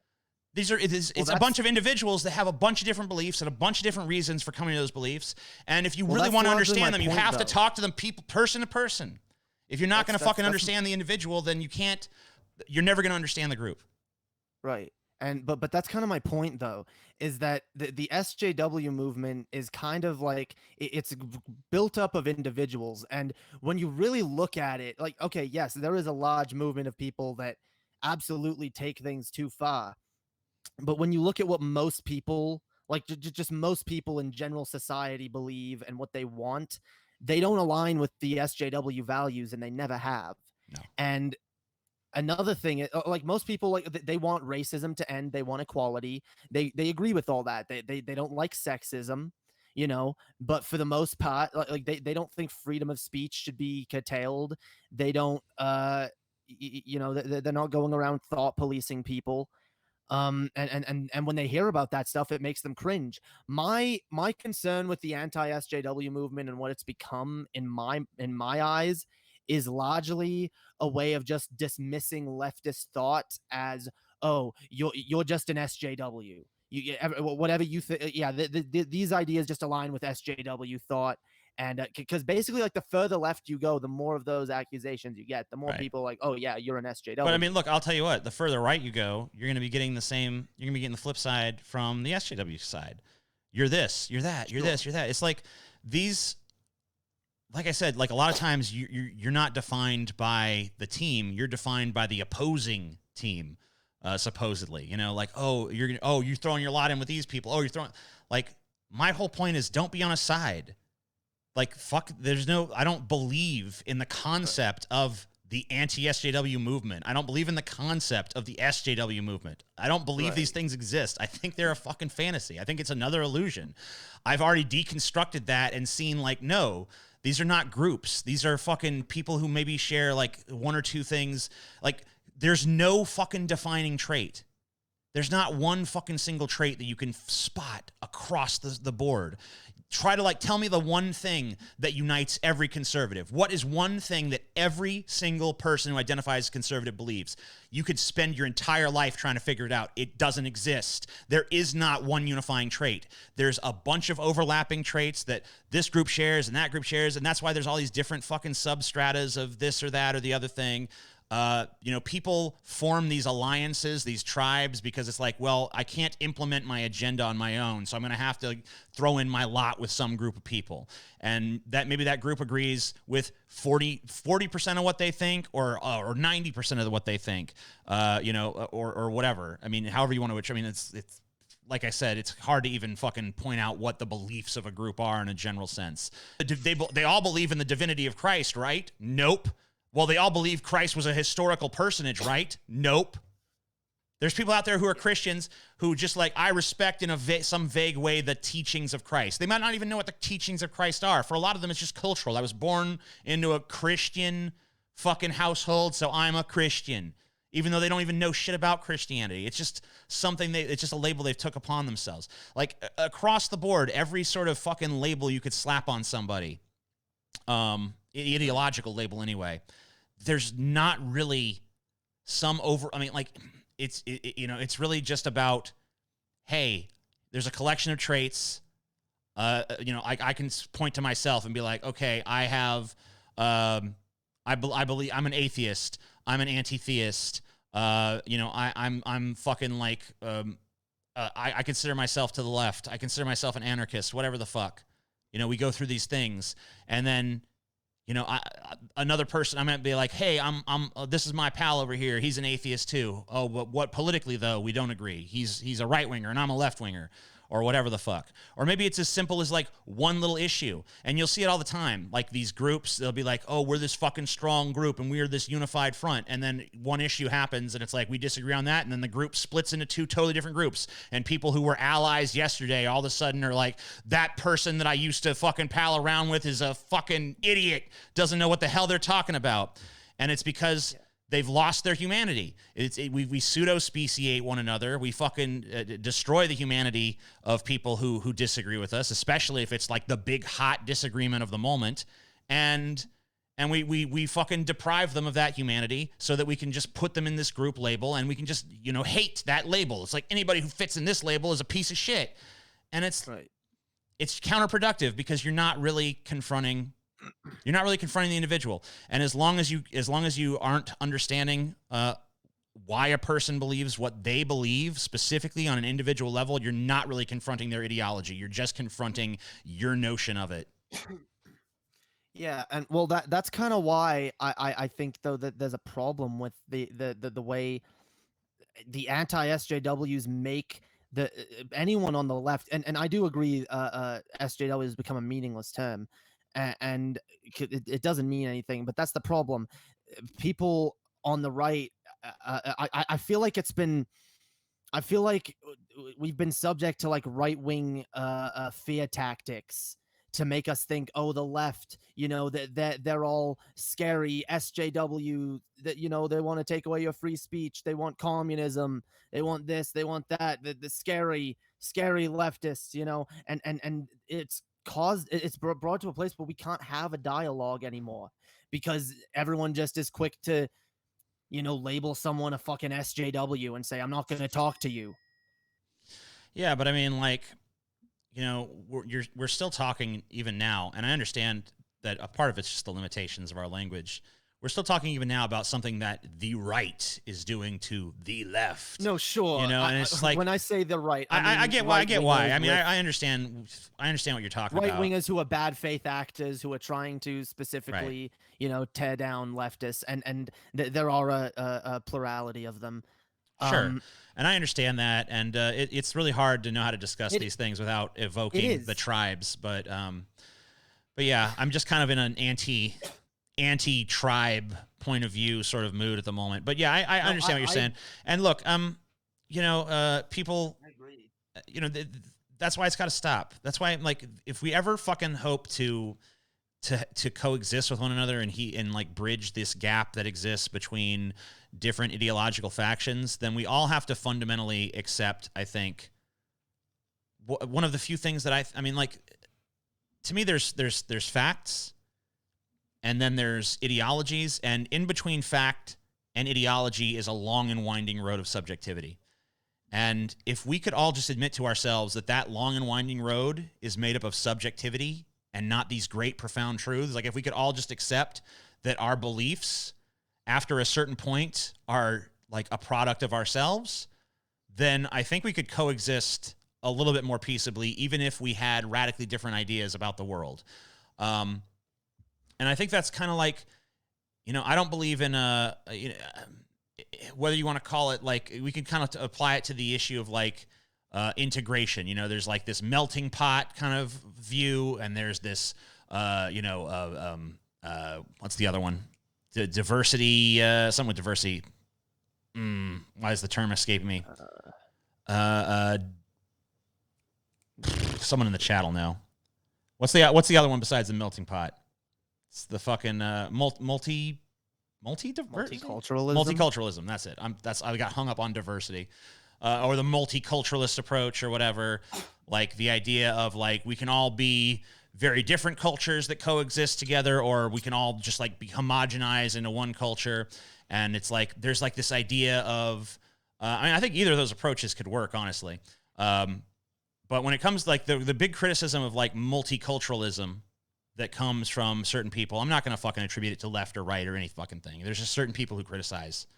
I think a lot of the criticism is, it doesn't work on like, oh, this culture is different. It doesn't like people always think like, even if they're looking at multicultural kind of society, they're still thinking in monoculture terms. And they think like our society, we can't adopt that mentality. It's like, you don't have to. You can fucking still have your mentality. They can have their mentality.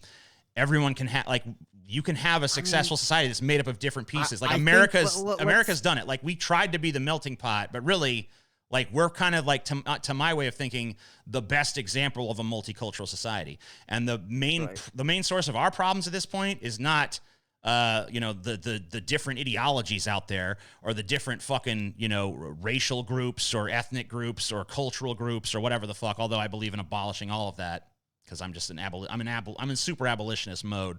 But, and I just want to get it right down to the individual level. But as long as those things do exist, that's not what's really fucking us. What's fucking us is that we have a ruling class that has managed to convince some of the population that if they shut up and keep their heads down and do as they're told, that maybe one day they can curry favor with the working class, with the ruling class, and maybe even become ruling class themselves. Right. And as long as that delusion persists, it's really hard to fucking turn things around. And that's why, even as we're in the midst of this this eviction crisis that's leading to mass homelessness, even as there's we're seeing a spike in food insecurity, even as we're seeing a spike in people turning to unemployment, as the real unemployment numbers approach like 20% and stuff like that. I mean, we're like, this country is like fucked right now, like total like Great Depression 2 territory. And we're once again, The bailouts are all benefiting the super rich, the super wealthy. The working class isn't getting bailed out. The lower class is just ignored as usual entirely. And I feel like all of these things that we've been talking about, all of this tribal shit, that stuff is being played against us big time. Absolutely. So that we don't fucking, like, if there is a real us versus them, it's us who have no power but could if we united, and them who have all the power and are doing everything in their power to keep us ignorant and blind to it. So I think that's where we are, and I think that fuck all. If we could all as people, whether you identify as left wing or right wing or whatever fucking wing or whatever if we could all just unite together and agree, like, fuck the ruling class in this country. Like, we can settle up all our differences later, but we got to get these motherfuckers out. Like, if we could all just agree on that, you could see some real change happen. But I don't think that's gonna. I mean, obviously, after you did get them out, there would be tumultuous, crazy fighting for what the new world was gonna be. But the first step is wiping this shit away. So, if we could all at least agree on that point, then we'd be somewhere. But unfortunately, there's a lot of people who still defend a really awful status quo, even though it's so obviously failing. Yeah, I do agree absolutely, and I do think it's the only us versus them is the ruling class versus the working class. It always has been, and that's the thing. I actually wanted to ask you about this because I wanted to bring this up because I do like Paul's idea of a giant labor union in this country. And I do actually agree that if the ideal circumstances were, to play out, I could see it working exactly how he describes. Where for those of you who don't know, a labor union, I think the study Paul cited was that, when people work together in a group, to achieve the same goal, they tend to they tend to be able to look past each other's differences a little easier, afterwards, and work together on other things. And so, if we, so I do agree, if we had like a labor movement, which is what most people like, that is something you could sell to most people, that fight for your working rights. Unfortunately, I do think that there are a lot of people that would just be opposed to that. But I think I don't know. It's a nice idea. I don't know. Have you thought any more about whether or not that would be viable? Oh, Paul's solidarity thing is that the one thing that could unite the people of this country, and not unite them on every issue. Right. Paul fully admits that there's people in this country who are, how are you going to get the racist and the black dude to stand side by side in the same battle or whatever? How are you going to get all these disparate groups of people with all these different ideas about how things ought to be to join on a single team? And his answer was to build back the strength of the labor unions, build back the idea of solidarity, and build a movement that's around the workers, which is I mean, like, Marx already like, this is not a new idea. I mean, like, Marx said, workers of the world unite, you have nothing to lose but your chains, all that stuff. So I mean, like, this is like already pretty standard, like, leftist fare. Right. And, unfortunately, it seems to me that you go to a lot of people who are workers and you say, like, we need to unite against the bosses. And they're like, fuck that. I want to be the boss one day, Right. It's like that same thing. Yeah. Even if they don't think they're going to be the boss, like, basically you get one of two reactions from people when you kind of, like, try to enlist them in that sort of endeavor. So either they agree with what you're saying, but they're just too fucking scared. Like, I don't know, I just don't want to rock the boat because like, they have reason to be scared. Like, they got kids to feed, probably. They got a wife or whatever the fuck. They have to make this money. Like, they're so dependent. They live paycheck to paycheck. So if that check stops coming, if that boss says, you ain't, fuck you, you're fired. So they're not willing to fucking risk that.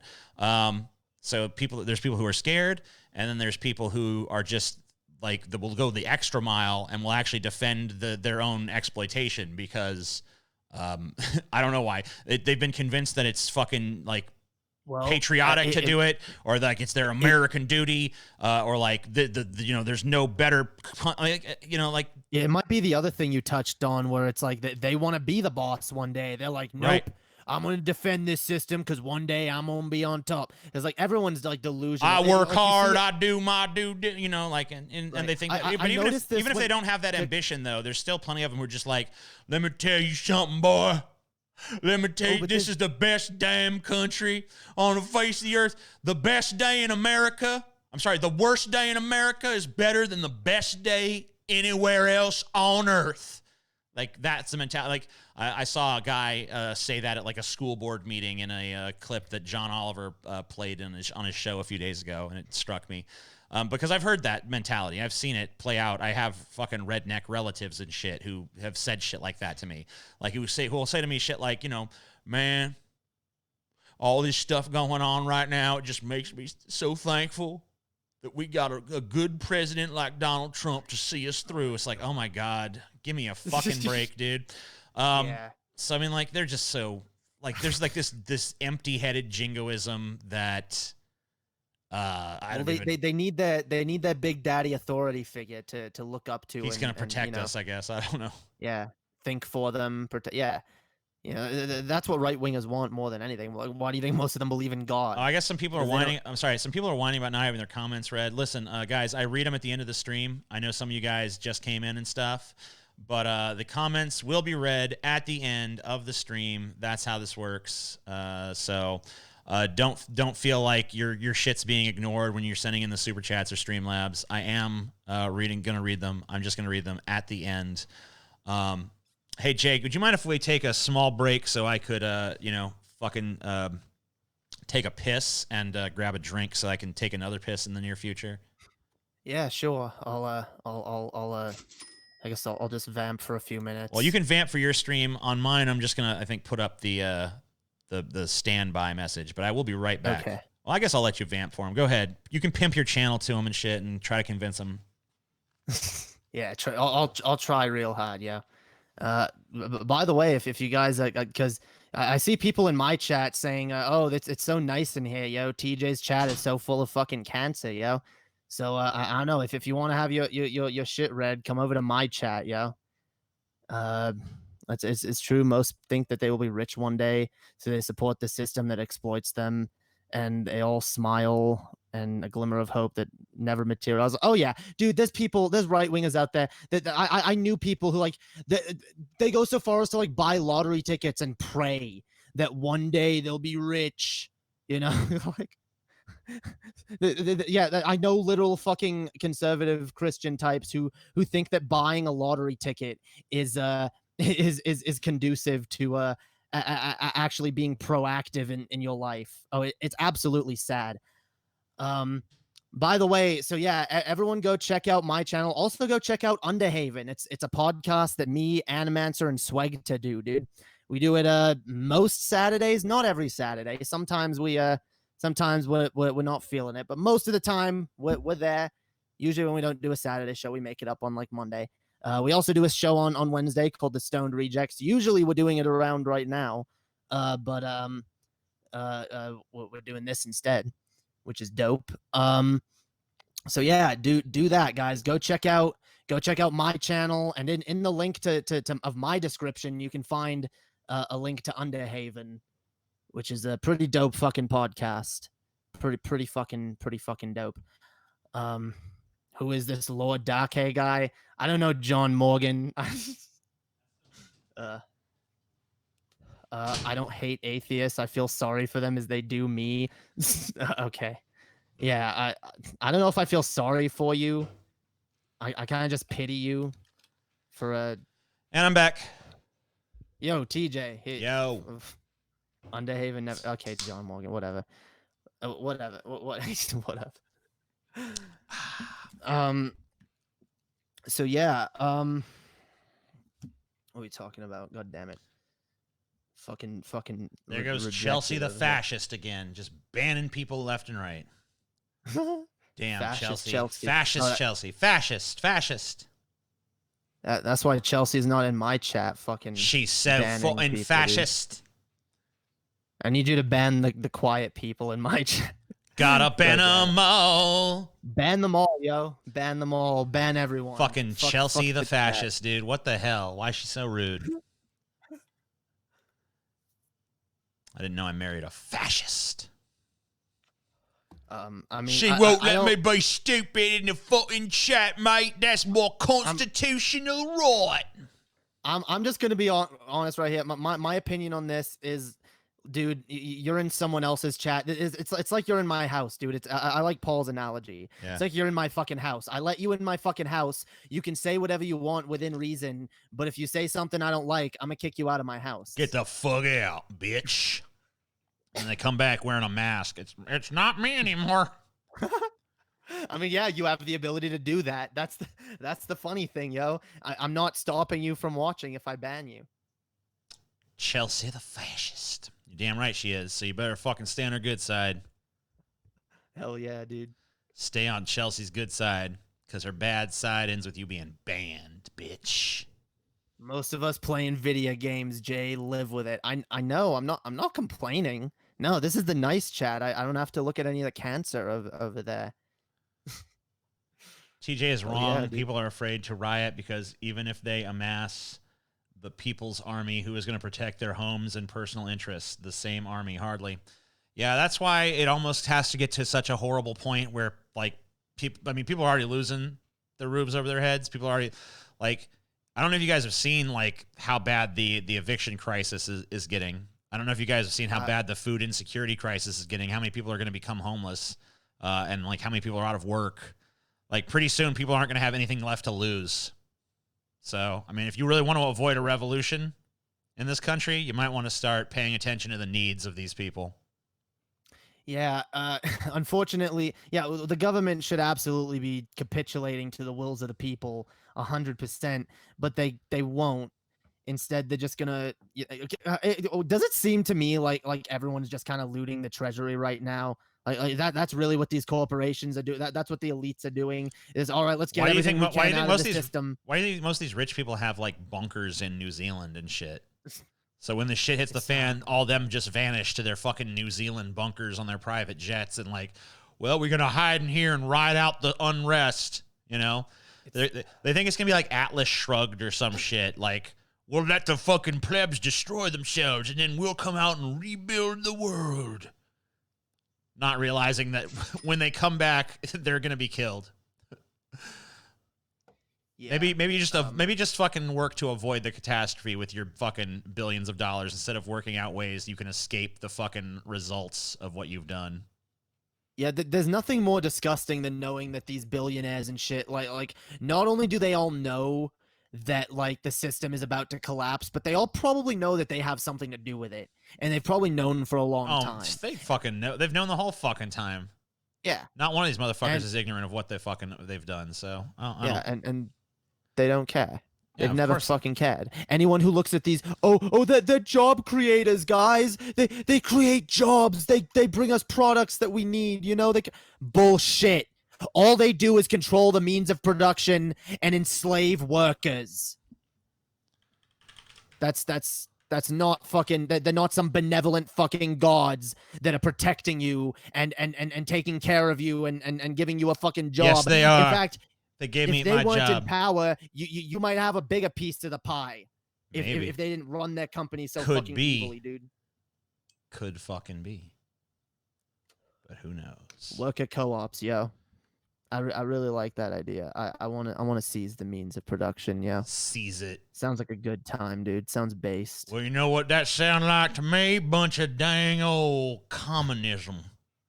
Good. You know what I noticed, dude? Old commie, baby. Like it really is true. Most people that complain about communism doesn't even know what it is. And I know that because I've been defending communism for a while without fully understanding what it was. And it was only more recently when I started like unironically advocating for certain communist ideas, because I'm like, yeah, no, now I understand it, and I'm like, yeah, I'm for that. But most people they've just been pre-programmed. What communism? That's bad. Soviet Russia. Where's Joe McCarthy when we fucking need him to fucking get the Reds like you? Only good commie is a dead commie, dude. We need Joe McCarthy to fucking rut you out. Right wing. It's all right wing scare tactics, yo. Right wing fear mongering. That really has been one of the biggest detriments to fucking leftist ideas.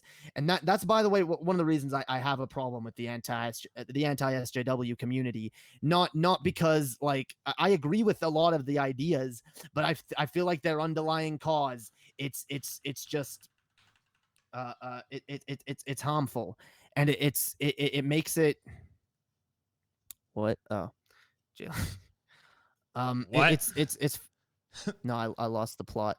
I'm a stoner. I was getting my dick sucked under the fucking table, and then all of a sudden she stopped, and I fucking lost my fucking train of thought. Like, what the hell, mate? Why you stop sucking my fucking dick? Sorry, I like to make fun of Hermione.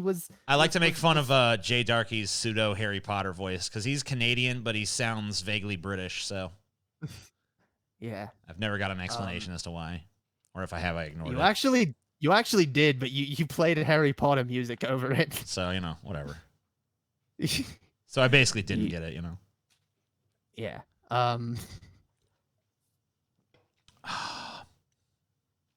But no, dude, it's oh yeah, the right wing scaremongering, yo, it's just everywhere. I see it everywhere, and I see people who call themselves centrists, people who even call themselves liberals, using right wing scaremonger talking points that all they do is just fearmonger about genuinely good ideas and make it impossible for anyone to have a conversation, because the minute you talk about something, a socialist policy or a communist policy, people just that implanted that ingrained sort of reactionary response that they have to it just comes out, and they're unable to have a conversation with you about it, and it's so detrimental to political dialogue. Yeah, I mean, it just kind of goes back to the stuff I was already talking about with, the different tribal groups that. It does. They all fucking they all have these prepackaged belief systems, or they think they do, or they think they have to be faithful to this group or that group, and so many people are reluctant to be individuals. And I think that we have to get past it, and I think that part of getting past it is to drop the labels and try to figure out other ways of communicating these ideas with one another. And the language that we have now kind of makes it difficult to do that. So I'm not clever enough to come up with a new manner of speaking to one another, but I recognize the necessity for it. Right. So I guess another thing I wanted to bring up on politics. I've heard this take a lot, and a lot of people seem to think this, and I'm not sure. What do you think that Trump's loss could possibly be the death of the Republican Party? No, I absolutely don't. I don't think that you're gonna until. Do you think it'll set them back for a while? The Republican Party and the Democrat Party will die at the exact same time. You can't. They're two heads of the same coin. I understand that they're different. Okay, I'm not saying they're not different, but they're both essentially pro-capitalist, pro-foreign interventionist parties.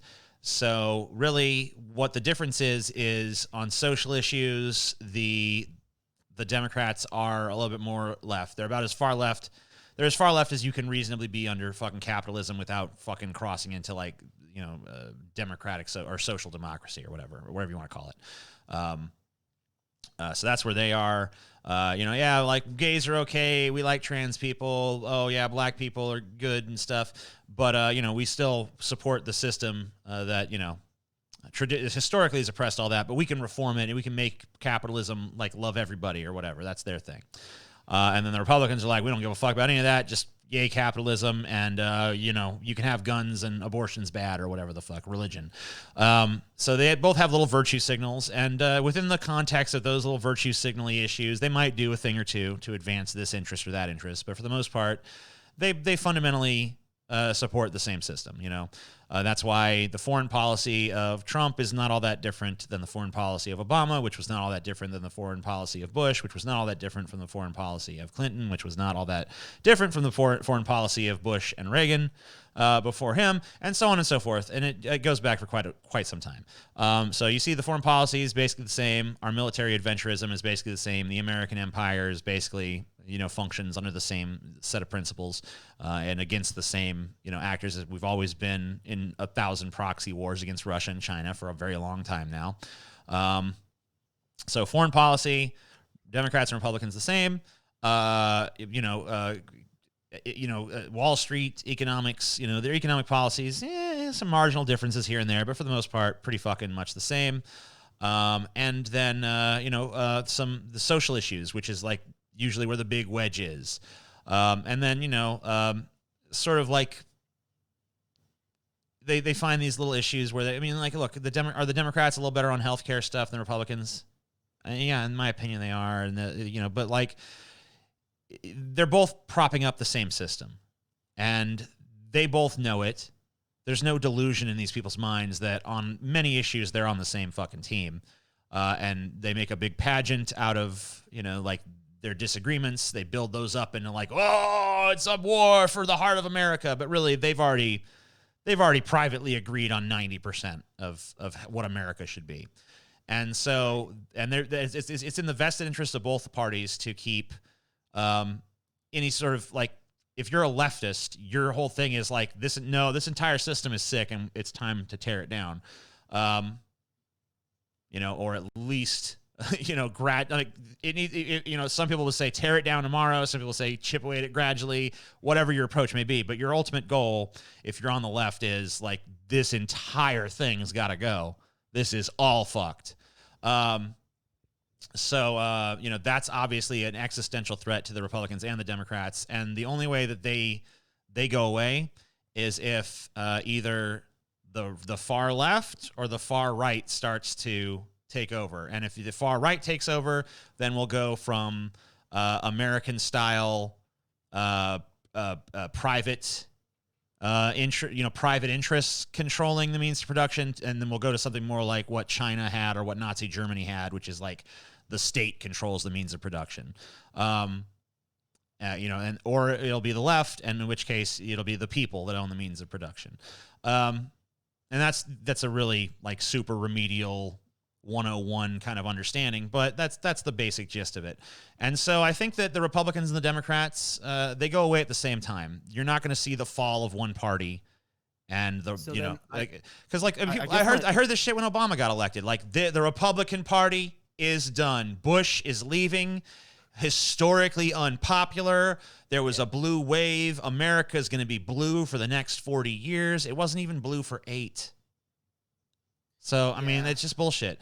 Trump, the Republican Party, if it loses under Trump, which I kind of think it will, but if it doesn't, it'll just continue on. If it does lose and Trump is repudiated and Trumpism loses the day, the Republican Party will go into the shadows and it will lick its wounds and it will reemerge with a new face and a new song and dance, but it'll be the same essential party. It's just going to be wearing different fucking clown makeup. And it's gonna continue its juggling act, and eventually the blue team is gonna mess up, gonna fumble a few plays, and the American people will be like, "Man, let's give the red team another shot," and that's just gonna be that.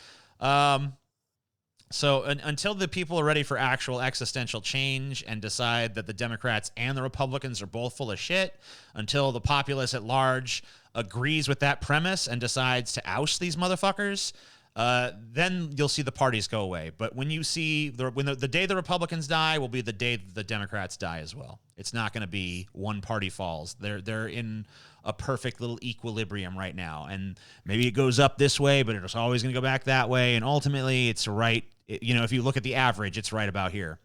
So, yeah. Right. I do agree with that. That makes sense. I do think. See, my goal is getting rid of these parties and replacing them with something better. Do you think that third party viability could be a potential path to tearing down the main two parties? I I'm very skeptical of that. I don't think it's impossible. We saw with Ross Perot, he ran the most successful, by some standards, third-party run ever. I think he got, what was his percentage? I think he got like 20 or 30% of the vote. Some crazy amount. I can look it up really quick. But whatever he got, it doesn't really matter. He got a pretty significant chunk of the vote, but he did not win a single state. Then there were some other candidates who ran third party, especially back during the around the time when the Southern strategy happened and stuff, or just prior to the Southern strategy. There was a lot of like parties that came out and like ran a more like Southern, because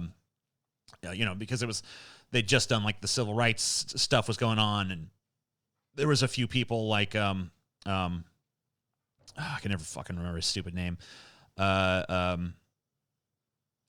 couple of fucking racists came and tried to do like, yeah, we can Southern independence, which really just not independence, but like, the South needs to be free to do states' rights and do its own laws the way it sees fit, which was really just like, we want to keep segregation.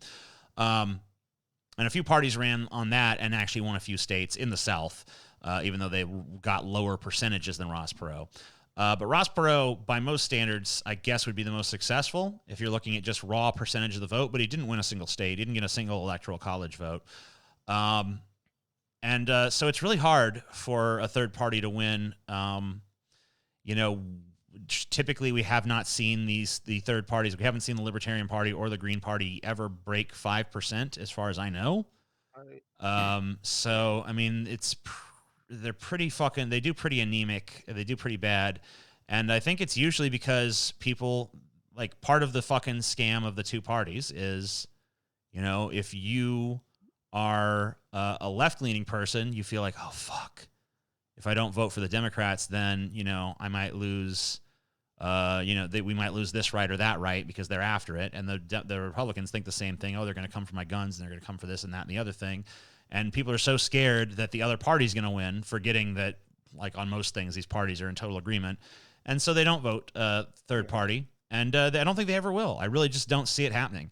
I think that if there is going to be a third party victory, it's going to be on the heels of some very crazy shit.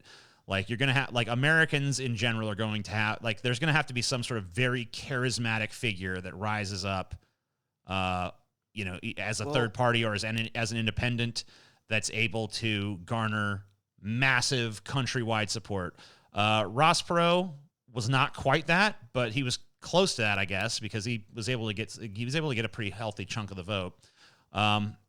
So I guess it is possible, but I haven't seen that figure emerge. I haven't seen that yet, but we could. So I don't totally discount it, but I happen to think that probably ultimately the way these parties are going to be ousted is going to be something that's outside of the electoral process, but I could be wrong. Yeah, I tend to agree. I don't really think that third parties are super viable. The reason I bring them up is because we've been talking about them a lot on Underhaven. Sure. And Animancer is kind of hitching his wagon to the idea of, well, he's like, look, I'm in a state that's already gonna go blue no matter what. Right, and I kind of have the same position on that. Like, I was planning on voting for the Green Party, even though I'm not even really particularly fond of the candidate, just because my state's going red for sure.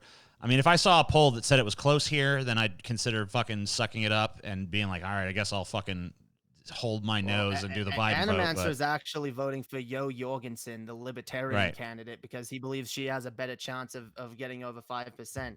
Because he believes, if we get the third parties up over 5%, they'll become more viable, and it'll be more likely. I'm a little more skeptical because I come from Canada, where we have more than two parties already. Right. And I voted NDP in the last election, which is a third party. Mm-hmm. I voted for Jagmeet Singh, leader of the NDP party. I really liked him. He was basically the closest to Bernie Sanders that Canada had. Not quite there, but close enough.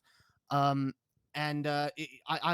knew people who liked him, but they were like, yeah, no, he's never gonna win, so there's no point in voting for him, right? Because it's just always conservative or liberal.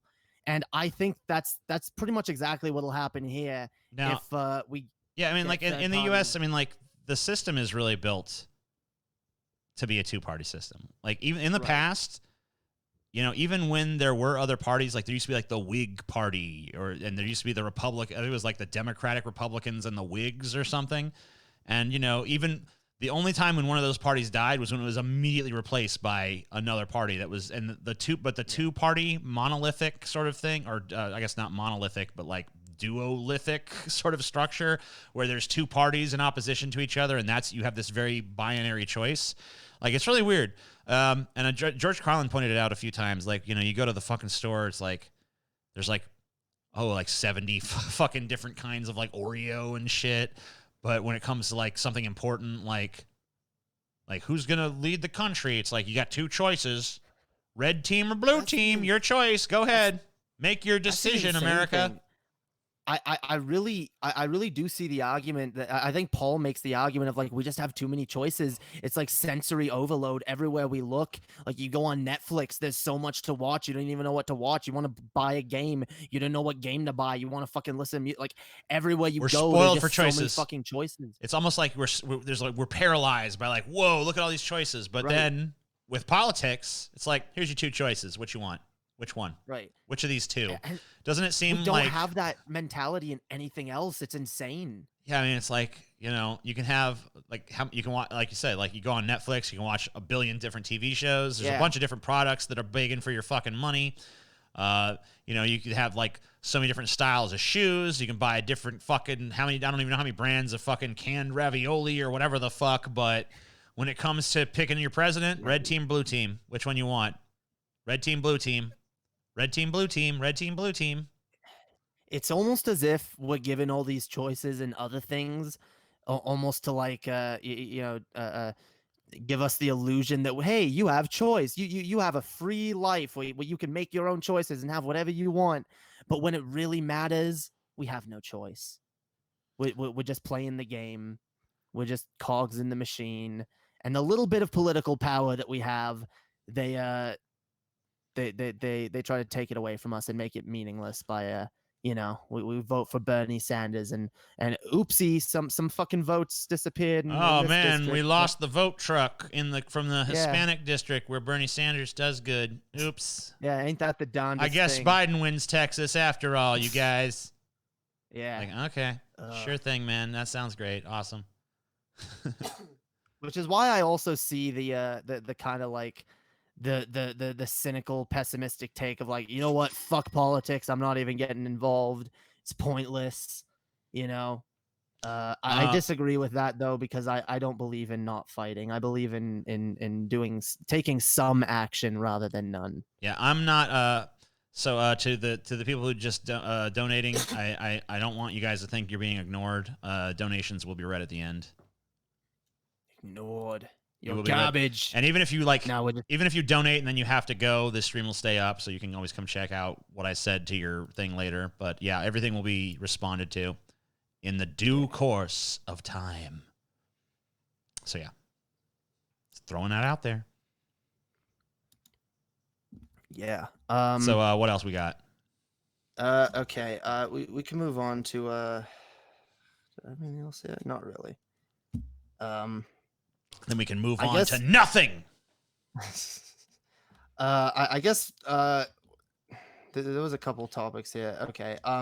Okay. I have a question from Animancer. He wants to know if you could collaborate with any one person, but before you die, who would it be? If you could choose, or you could list three. Fuck, I don't. Okay.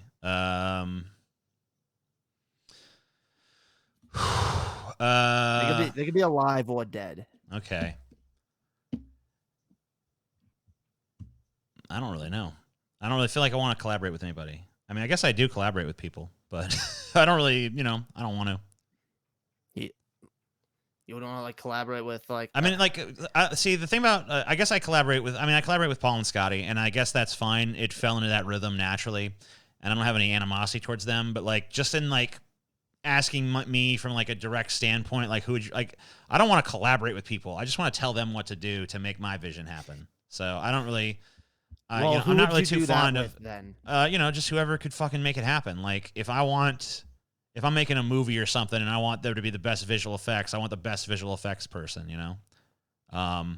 But I want them I want them to basically make whatever I want to happen. And then, you know, they might have their own ideas, but I want to overrule them and be like, nope, even though you're the artist, I know better. So I'd probably I'm a terrible collaborator. You know what I mean? It's like, it's no good. So would you collaborate with someone like, I don't know, Tarantino? I mean, look, I'm not going to turn down the fucking opportunity to collaborate with anybody, I guess, as long as we get along on some level. But like, it's hard for me to imagine.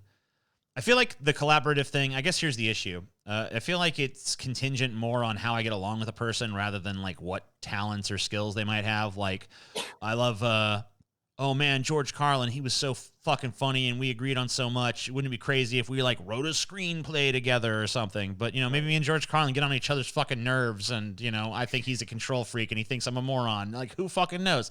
So, I mean, I guess it kind of depends more on like my knowing that person rather than like being aware of what their legacy is or something like that. So it's kind of hard to answer. But I guess enough. You know, I mean, I guess it'd be like the same people I venerate. Like if I'm just gonna like answer in a vacuum, I'd be like, you know, like the Marilyn Mansons of the world, the George Carlins of the world. Yeah. TJ and Manson collaboration, yeah. Yeah, maybe I can just be a background dancer in one of his music videos, you know. Maybe he could incorporate like disturbing one of your fits. Yeah, he likes disturbing imagery, so you know, you could just put me in like a bikini or something. I can dance back there like, woo, yeah. It's like, whoa, this is Manson's most disturbing video yet. You know? Yeah, dude. But sure, I guess Marilyn Manson is, I guess, the obvious answer. So over the years, you've had many different projects and collaborated with many different people. Mm-hmm. Obviously, some projects worked out better than others. Each and every one of them worked out just perfectly good. They were all amazing. No. TJ ghosted me. I didn't ghost you, you bitch. But I don't know. Did you learn anything from like any of the you know the failed collaborations of failed projects that you've had? I suppose. I don't know.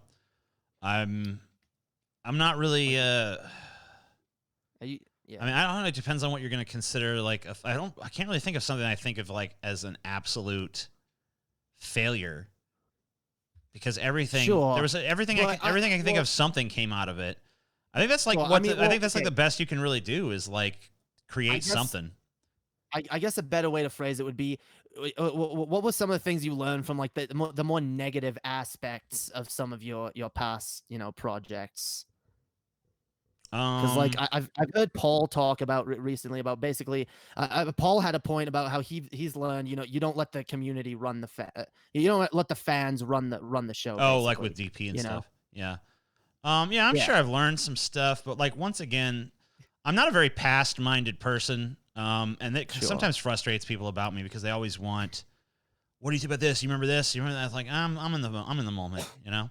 And I guess I probably learned some things, but whatever I've learned it on a more instinctual level rather than some sort of like credo that's in my head. But, you know, I mean, a lot of what I do is a reaction to what I've done. Like DFF is obviously a reaction to like what DP was. DP was like, every show's the same and it's all about this. And, you know, I was like, okay, well, I want to show where everything is different and it's fucking, you know, every episode is a different fucking topic and every episode's a different fucking thing and you never know what the fuck you're going to get.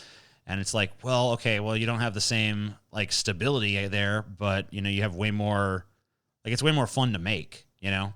And to me, like that's what's important because I'm the fucking artist or the creator or whatever the fuck, entertainer, whatever the fuck you want to call me, or the dork that turns on a fucking webcam and says, ah! You know, whether you want to fucking have like a high or low appraisal, like ultimately for me, it's about what I want to do. And, you know, if there's 10 people that like it, that's fine. If there's 10,000, that's fine too. But I'm not really married to that, I guess. And I think that, honestly, I mean, I've heard Paul talk about how, like, DP was, like, way too beholden to, like, fan stuff. But I don't really honestly fully agree with his assessment of that. I think we did a lot of things that were like totally like just like designed to piss the fans off. So sure, no, you guys definitely. I always appreciate it when you guys did that. But I think I think the reason he remembers it that way is because he wasn't he wasn't in a position on that show to like have as much input on decisions. So I think that he feels like there was times when he wanted to do stuff and it wasn't done because he just didn't have that voice in that project. I kind of share that perspective because as a fan of the show, and I was actually a very big fan of the show as it was dying. And in fact, a lot of people said, oh, that the last few days of DP before it broke up was terrible. And I was like, what? I was enjoying myself. I enjoyed those shows. Looking back, okay, they weren't your best work, but they were still good. A lot of them. I have no idea. I've literally never gone back and watched a single episode, so I have no fucking clue. Fair enough. There was a time when DP was my fucking life. In fact, I don't know if I ever told you this. When DP broke up, it was like the day after it was like the day I broke up with, or my ex dumped me. And like, no, it was, my ex dumped me after the day after your Plan C stream. I was like watching the Plan C stream. I was going to watch it. I was like, I'm a little bit late. You know what? I'll just watch it tomorrow. And then I tried to tune in tomorrow. There was no tomorrow for that show. Yeah. I'm like back at home, back at my grandmother's house. I like moved back in to my grandmother's house and everything. I'm like, fuck, dude, what a shitty fucking day. Time to watch some DP. I go turn on my fucking computer and all I see is everywhere, DP is dead. DP is dead. I'm like, what? Holy fucking shit, dude. My whole world has ended. But, your shit's over, boy. No more DP for you.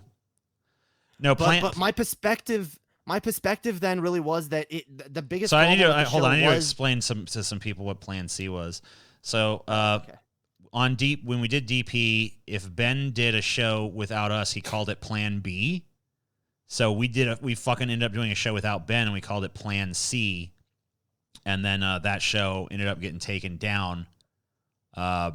And we lost it. So it's like a lost episode. We thought maybe someone would have it, but no one had it. So, that's like an entire episode we did that was really fucking good. That was like just lost to time. So, that's what he's talking about. Yeah. That's why it's so like, I was like, oh yeah, I'll watch it tomorrow, yo. I'll fucking watch it tomorrow. I'll watch it from the beginning since I'm late, dude. And then it was gone. I was salty about that for a while, but dude, my perception at the time was that the show ended because the fans were like really fucking strenuous on you guys, and like everything that you did, they would like criticize. It was like, oh, you made this decision, we don't like it, get rid of this, bring this back, why are you doing this all the time, fuck this. And I noticed the show going back and forth, no, I don't really think that the audience was too much to do with why it ended or anything. Okay. I don't think it wasn't like, oh man, this audience is terrible.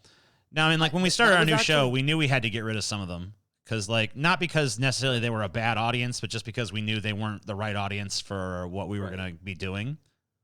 So we made a concerted effort, especially with those early episodes, to be like, because we could have done something that was a little bit closer to what they wanted. But we made a concerted. We're like, no, let's not.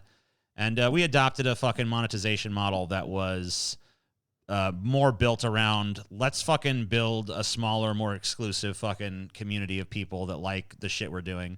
And that's proven pretty successful because even though in terms of views, we get less than DP did, we make pretty much the same amount of money that we ever did under DP. So maybe not DP at its fucking absolute height, but for most of DP's run, we're pretty comparable to that, even though we get way less views than they used to, or than I guess we used to. You know what's interesting? My first video that actually got any views was me talking about the DP breakup, and I was like, it's the fans' fault. I was like, fuck the fans. I was like, I know this is gonna piss you guys off, but fuck you guys. You're garbage. You're the worst fans ever. I got a lot of hate for that, but I didn't care, nice to know it was all in vain. Yeah, so you were just talking shit. Yeah, I didn't know what was up. That was just my perspective, and I guess I wasn't the only one with that perspective. I did think that the fan base had grown really toxic, though, and I didn't like being a part of it. There was a reason why I wasn't prominent in any communities. I didn't talk a lot in the chats back then. I was pretty fucking silent. I would just watch the show because yeah. Yeah, I don't But know. anyway, I feel like I don't know. The toxic word gets thrown around so easily. no, like, it does. It's like, When I oh, the say Rick and toxic, Morty fans are toxic. Like I've been going, I've Sure, gone out with like Rick and Morty pins on my jacket, and people are like, yo, Rick and Morty, cool. Like, hey, yeah, cool too. I'm like, is that a toxic interaction? Like, like there's Sure. nothing. Like, yeah, When I say toxic, I mean unwelcoming. It was a very unwelcoming fan base, and I felt, I felt not just me, but there were a lot of people that felt like, oh, you say anything in the DP community, and it's like, ugh, cringe, lame, fucking faggot, and that was, oh yeah, Mickey Richards. That's someone who's definitely. I feel like I'll I feel like you out. You're a fucking troll. I feel like there's every group of people though. Like, Oh sure, yeah. there's every group you can point to. There's something you could fucking say that's gonna piss off the whole group. Like, Right. So I mean, like, you're just gonna. It's it's triggering people is fucking easy. Every one of these, it goes back to the whole tribal thing. Like, every tribe has its heretical shit, and all you got to do is go up to them and say the heretical shit, and they'll all go. Even if they don't particularly disagree with you, they'll still be like, "Oh no, that's forbidden. The tribe says no." So I don't know. I mean, I feel like by that, if any community is toxic, then as far as I'm concerned, every community is. So it's all or nothing maybe to it is me. just the loudest people of that community, and they're not a representation of the overall community. I have no idea. They end up being that because those are the people that get heard the most, and Yeah, I don't know. Maybe I'm denying like some sort of broader dynamic trend or whatever, but I don't know. I'm just really sick of the lumping in of people together and saying like these people are like this and these people are like that. Sure. I just don't buy it. No, I do agree with that. It's really hard to like talk without using that kind of language because what I should say is there was a toxic element. But there was a strong toxic element. I guess.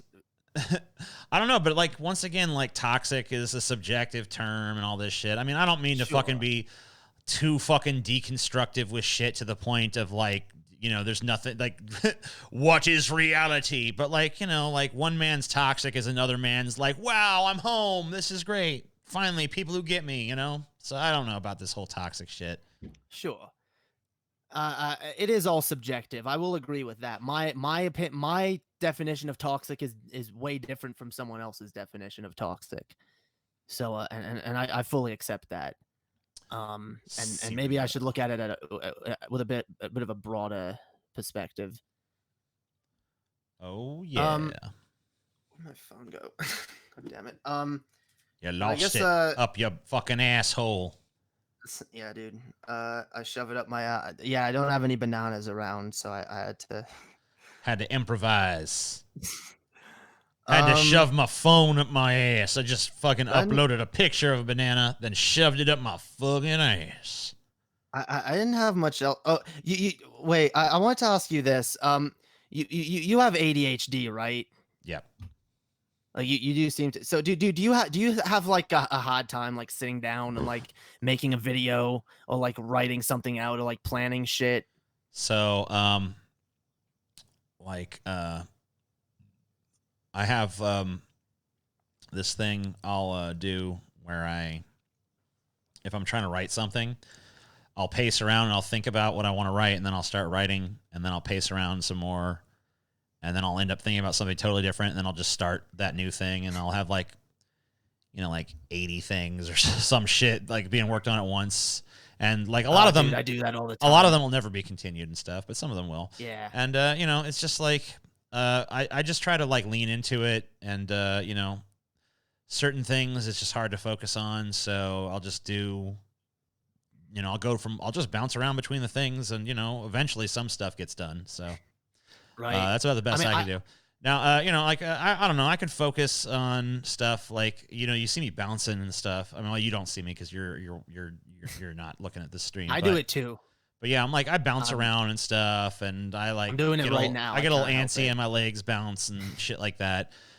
You know, and it's partly because, you know, part of my mind is elsewhere, or like part of me wants to get up and pace around the room even though I'm fucking in the middle of a Yeah. conversation and shit.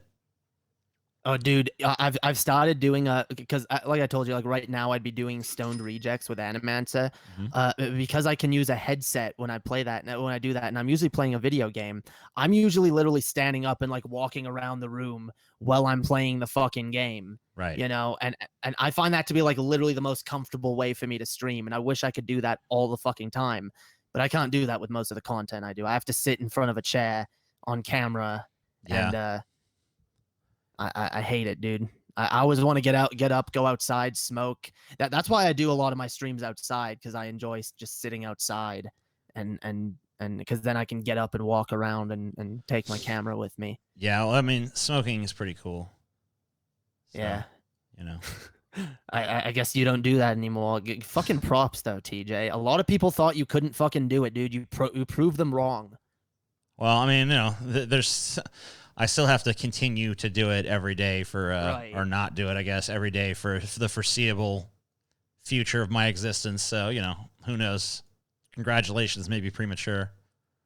I mean, there's always the fucking perfectly legal tobacco. If you There's gotta still scratch that there's itch. still very much the possibility this- of like one day, like, fuck this, I need that fucking smoke. Yeah, I know it's hard. So, you know. I still have the opposite strategy where I keep the cigarettes there, and I have one on occasion, but I never let myself. And I always like I try to like reason it to myself, like, dude, I can't be buying more cigarettes, dude. This was like what, $10 a bag. Am I gonna make this like a fucking occurrence? I'm smoking like a pack a day. I gotta go fucking spend. I can't afford that shit, dude. Maybe just me being poor helps me from not going overboard with the smoking. I don't know. Yeah, I find that ever since I started dieting though, it's actually I think less about cigarettes and more about like junk food. So at least Yeah, I've dude. moved on to another.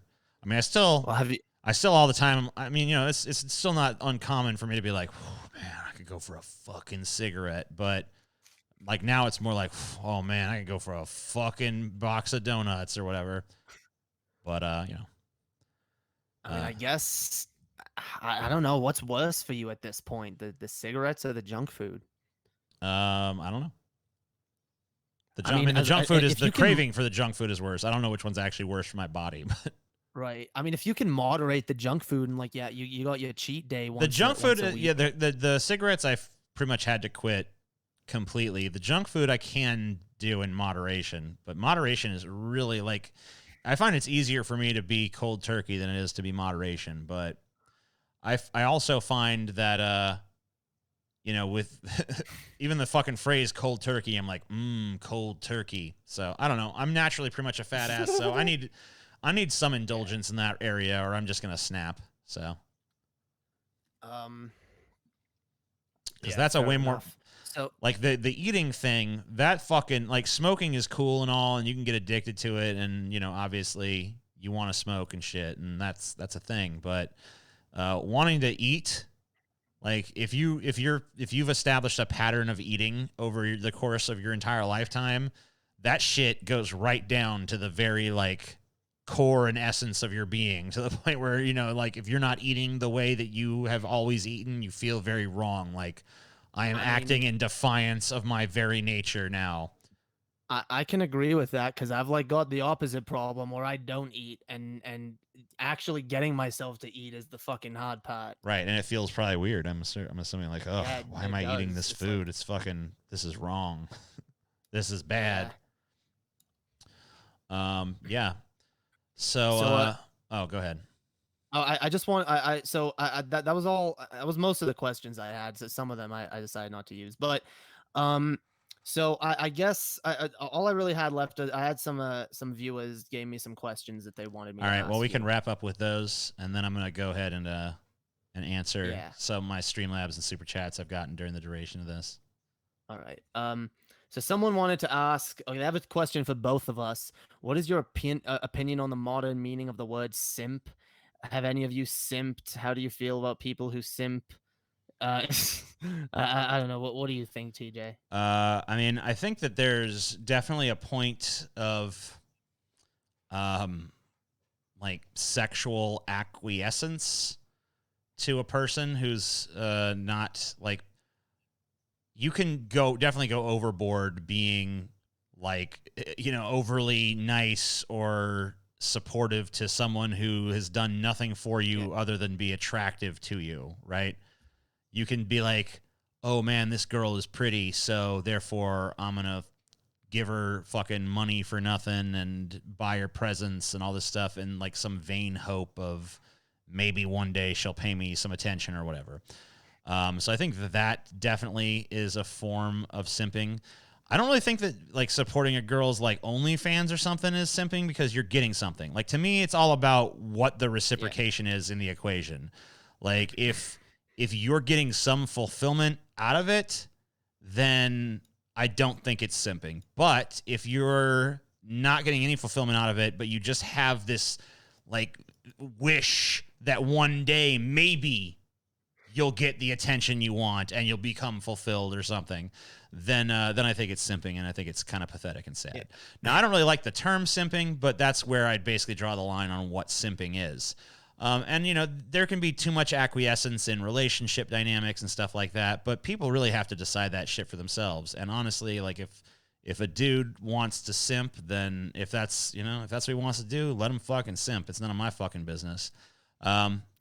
But I personally don't consider, people are going to have different standards of where it fucking begins. Like, some people would say, like, oh, you support that fucking e-thought on fucking OnlyFans, you're a fucking simp. It's like, well, I mean, I'm getting something for my money, I'm getting fucking a bunch of ass pics from a girl whose ass I like. So, it seems to me like a fair trade. But, other people be like, you're a simp. So, to that person, I'm the fucking simp. And that's fine. But to other people, to me, are maybe simps or some. I'm more fond of, like, I guess I don't really have a term, so I'll go with simp. But yeah, I don't really let it overly concern me. Like, if there's some chick out there that's like smart enough to trick dudes into like giving her money for literally nothing, or like acquiescing to her opinion for literally nothing in return, like if she's figured out how to do that, then more power to her, and the dudes who are dumb enough to fucking fall for it, whatever. Hopefully one day they'll wise up. I agree. It is something that I have engaged in before, in a sense, when I was a lot younger, when I was a teenager. But as far as the word goes, I don't like it. I don't dislike it. I think it's a dumb word, but I use it anyway. But when I use it more in a general sense. I don't use it in a oh yeah, this man is simping for this woman. I use it like, oh, these idiots are simping for this game company, and even though they're putting out shit, Yeah, I mean, I guess it does go beyond just like the sex politics kind of thing to like just anybody who's like overly loyal to some brand or idea or concept or whatever. And in that case, I think everybody probably has something they're simping for. So yeah. So someone else asks, okay, Xenodroid, okay, and Gangsta X asked that last question. Xenodroid asks, will you and Paul ever bring back Pitch Wars? And I agree, dude. Pitch Wars was a great fucking show. Paul started to get paranoid that Hollywood would steal our ideas. So, I mean, I don't really particularly think that's going to happen. But he was like, no, man, we're giving away our best ideas for free. You can't do it no more. I'm like, all right, well, if that's how you feel, I'm not going to force you to do it. I thought it was a cool show, but the reality was it was a lot. It wasn't a lot of work, but it was. I mean, it was a pretty decent amount of work, and it pretty much underperformed compared to most of the stuff on that channel. So it really wasn't necessarily the best use of our time. So so that was a reason why I was just kind of like, yeah, we can kind of let it go. What about just for patrons, yo? I mean, then Hollywood probably wouldn't get their hands on it. You know, then. I don't know. Maybe we'll do it every once in a while or something. I mean, it could be done again. I don't know. It's kind of hard to say. I thought they were fun, but you know, they weren't the best view getters in the world on a channel that was getting pretty good views, which hopefully is coming back soon, by the way. The Cinema for Cynics channel. And you know, we've been talking about it coming back for a while, but I think we're finally have reached the point where it's gonna start producing content again. But I don't think Pitch Wars. Awesome. I don't think Pitch Wars will be among the content. So we'll see. Well then, how would you guys feel then about I guess maybe Underhaven doing something similar at some point? Yeah, I don't know. I mean, I guess we could talk to Paul about it. I don't really. Yeah, I guess it's Paul's particularly thing. care, but I mean, it's more. I mean, you know, like I feel like I know just you could rip off you don't need our permission to rip us off. Just change enough around where it's not quite 100% a rip off, and you know, there you go. Yeah, I mean, unlike some people, I don't like to just call it like your guys concept battle or whatever the fuck, and you know, yeah, dude, whatever. Who cares? Hell yeah, concept battle. So okay, someone also asks, Hyun asks, will you be making more funny material in the vein of bricks or eggs, or go completely off the wild banana colored yonder? What are you talking about? Okay, yeah, bricks or eggs. I don't know what his other thing was. Yeah, so yeah, I don't know. I mean, I haven't really done. It's kind of hard when you don't have people around to collaborate with. I mean, Chelsea's here and stuff. But like it's just me and her, and like I've only let other people into my house a handful of times since COVID happened and shit, and you know, you kind of need other players to do that kind of shit for the most part. But I don't know. I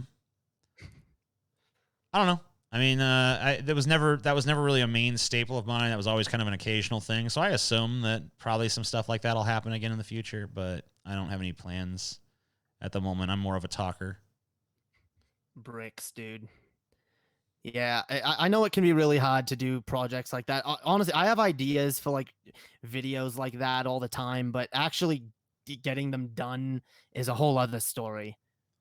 Especially when they involve more than one person.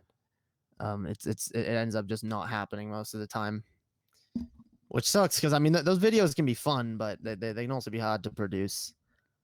Dude, Xenodroid, you posted like a bunch of questions. You don't get to post like infinite questions, dude. Maybe he should have done the interview. Yeah, dude. Fine. I'll ask one more. If you could eat one food for the rest of your life, what would it be?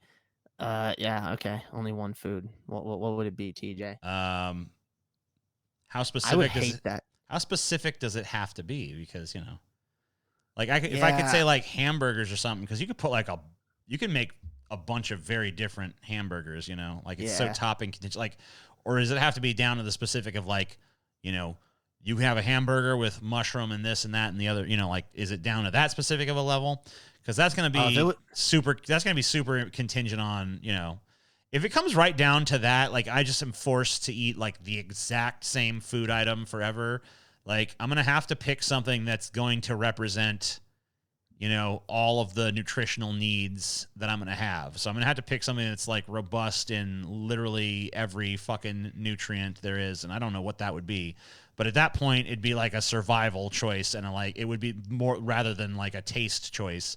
But if we take that out of the equation, then I guess, I don't really know. Pizza? I don't know. Yeah, pizza would probably be the best choice. Dude, I would hate that. One of the things I hate in general is like eating like the same thing over and over. And if there's a lot of something, I'm much less likely to finish it. I don't even like than if there's like a bunch of like small things. That's just me. Yeah, though. I can't even eat leftovers too much. I mean, like I'll eat them, but like, hey, you want to eat that thing we had for dinner yesterday again today? It's like not really. Yeah. You know, and if I had to eat the same meal, I just kill myself, dude. No, thank you. Get that shit out of here. This isn't existence, yo. This is nothing. Then I ain't down with that shit. Get that shit the fuck up out of here. But by the way, y'all should check out my song. If I'm what I eat, then I must be nothing. It's dope. Yeah. Um, DARKE makes songs too. He's a dude, song guy. I do raps, dude, and there's gonna be more rap songs out soon, dude. Yeah. I got two. I got one called "If I'm What I Eat, Then I Must Be Nothing." The other one's called "Jump," dude. Jump. And I'm working on something with TJ. And then the other one is called "Sit Still." Yeah, dude. Sit still. Sit still. Beautiful. So I guess that's it. I can stick around for the super chat thing if you want. Yeah, sure. I was gonna take a small break before that, so I'm gonna go take a very short break, and then I'm gonna be back, and I'm gonna read your guys' Streamlabs and your guys' super chats. So don't go nowhere. I will be back, and Jay, you're free to stick around if you want. But I'm going to read Streamlabs and super chats in just a moment after a brief, little tiny break, and don't go nowhere.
Hey everybody, back once again, here to read some Streamlabs and Super Chats.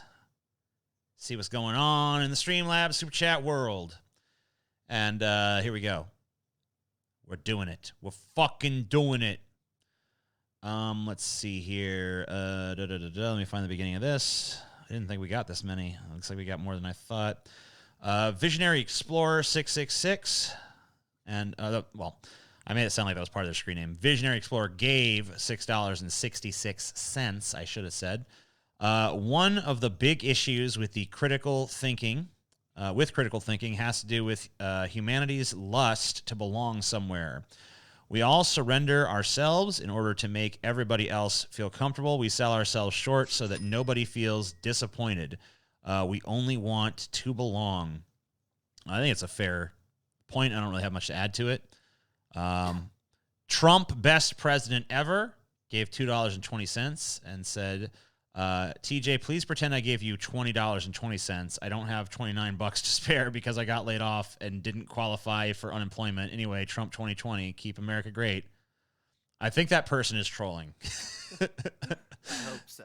Because that's either that or that person has no self-awareness whatsoever. Yeah, I'm fucking impoverished. I'm poor and destitute, and America's failed me in every respect. Anyway, Trump 2020, keep America great. Dumb Kid gave $3.60. Says, you guys are boring. Do a funny do fart. He he he. Yeah, we already did that fart for you, yeah, so we don't need to do that again. Gord's Not Dead gave $4 and says, will you talk about the new body cam footage about George Floyd? Holy shit, it is the right going Hail Mary to justify a black man's murder. It's kind of scary. I will be addressing that in a future stream. I have some thoughts that I want to write out. And unfortunately, okay, so look, I'm very easily overwhelmed by such videos like this recent Trump interview on HBO, this Axios interview. I have been unable to watch, and it's because when I start watching it, I become so overwhelmed that it's hard for me to fucking handle. And I've always been this way, especially with things that are awkward or in some way uncomfortable. And that's why I've never seen the original George Floyd video of him getting kneeled on for 8 minutes, because I don't think I could possibly sit through that. I don't feel like I feel like I'm gonna have a really rough time. Shit broke me. Yeah, I feel like I'm gonna have a really rough time sitting through this new footage as well. But I am gonna do it. I am gonna watch it. I'm gonna try to watch the whole incident as much as possible, and I'm probably gonna create either a live stream or a video about it. It might be a little bit late. I'll probably be a little bit late to the conversation, but I do plan on addressing it.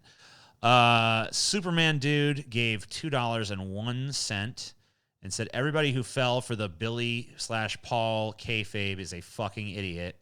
I don't know if I necessarily agree. I think they sold it pretty good.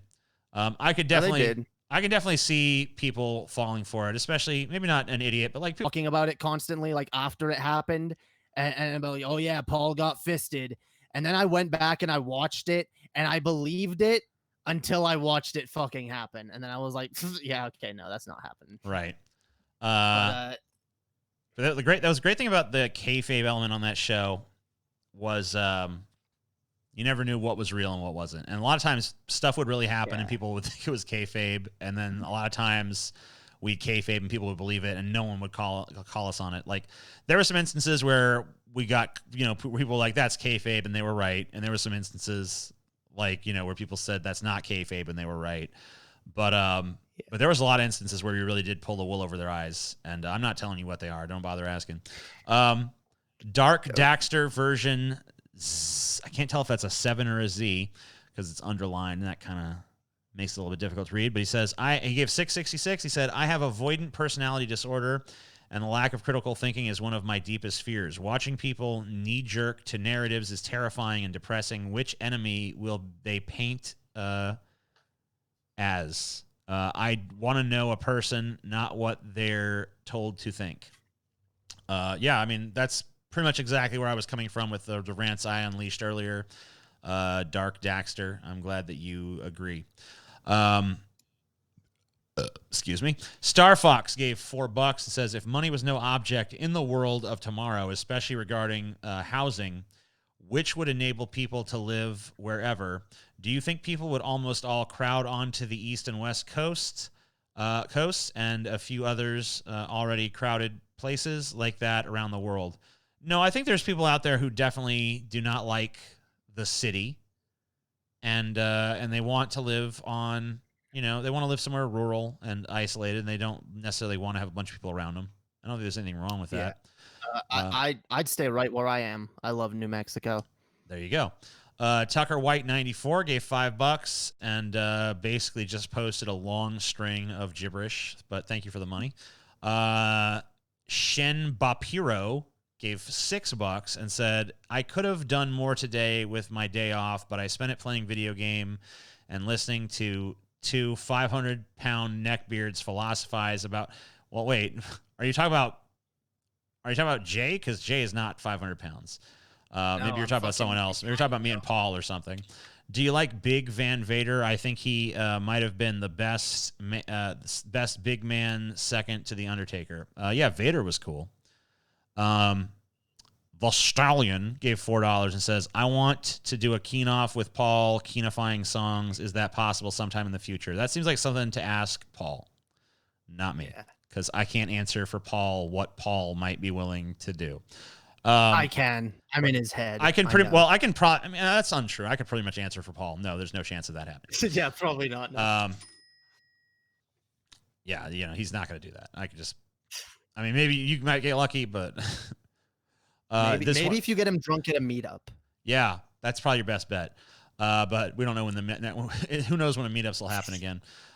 So we just got another one in from Gorehound Houndula, who gave $6.66. Says, hey TJ, glad I can finally support you since you like zombie movies. Have you checked out the Italian zombie flicks from the 70s and 80s? Namely Lucio Fulci's Zombie. It's my favorite zombie movie. Hint: Zombie versus Shark. Yeah, I think I saw some of that movie. I'm not sure if I've seen the whole thing. Yeah, I'm not really a huge fan of Italian horror films. I it's weird because there's a lot of forms of schlock I like, but the Italian horror film usually just strikes me as being kind of dull.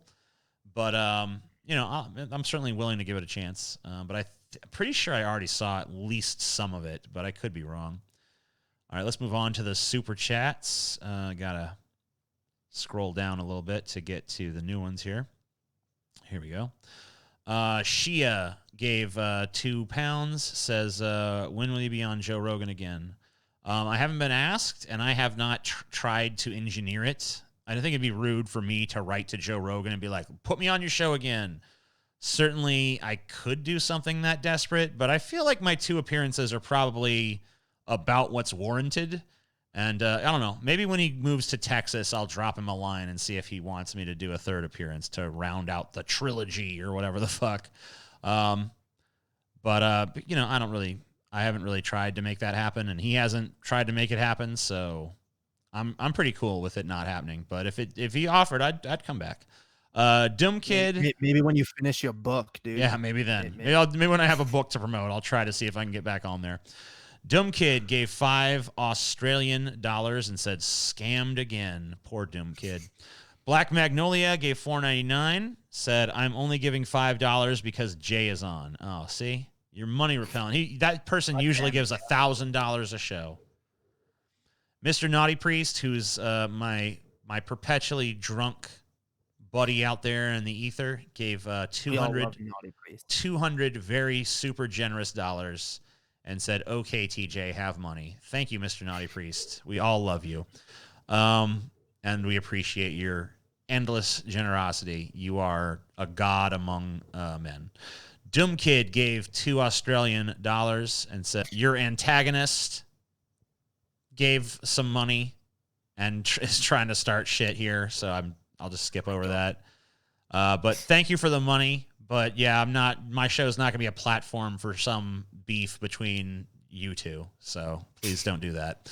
Garbage. Doug E gave $5 and said, would you call the Federation in Star Trek socialistic or communistic? Neither. It is a post-capitalist future, but it is still a future in which hierarchy is still clearly a thing, and competitiveness over career and stuff is still a thing. So I don't really think you can call it in any true sense a socialist or communist future, but it is a post-capitalist future. So, but I think rightly so, Star Trek portrays a future that's outside of any of our political norms of today. I got the results of the test back. I definitely have breast cancer. Good to know. Damn. That's from The Room. So, Ponera.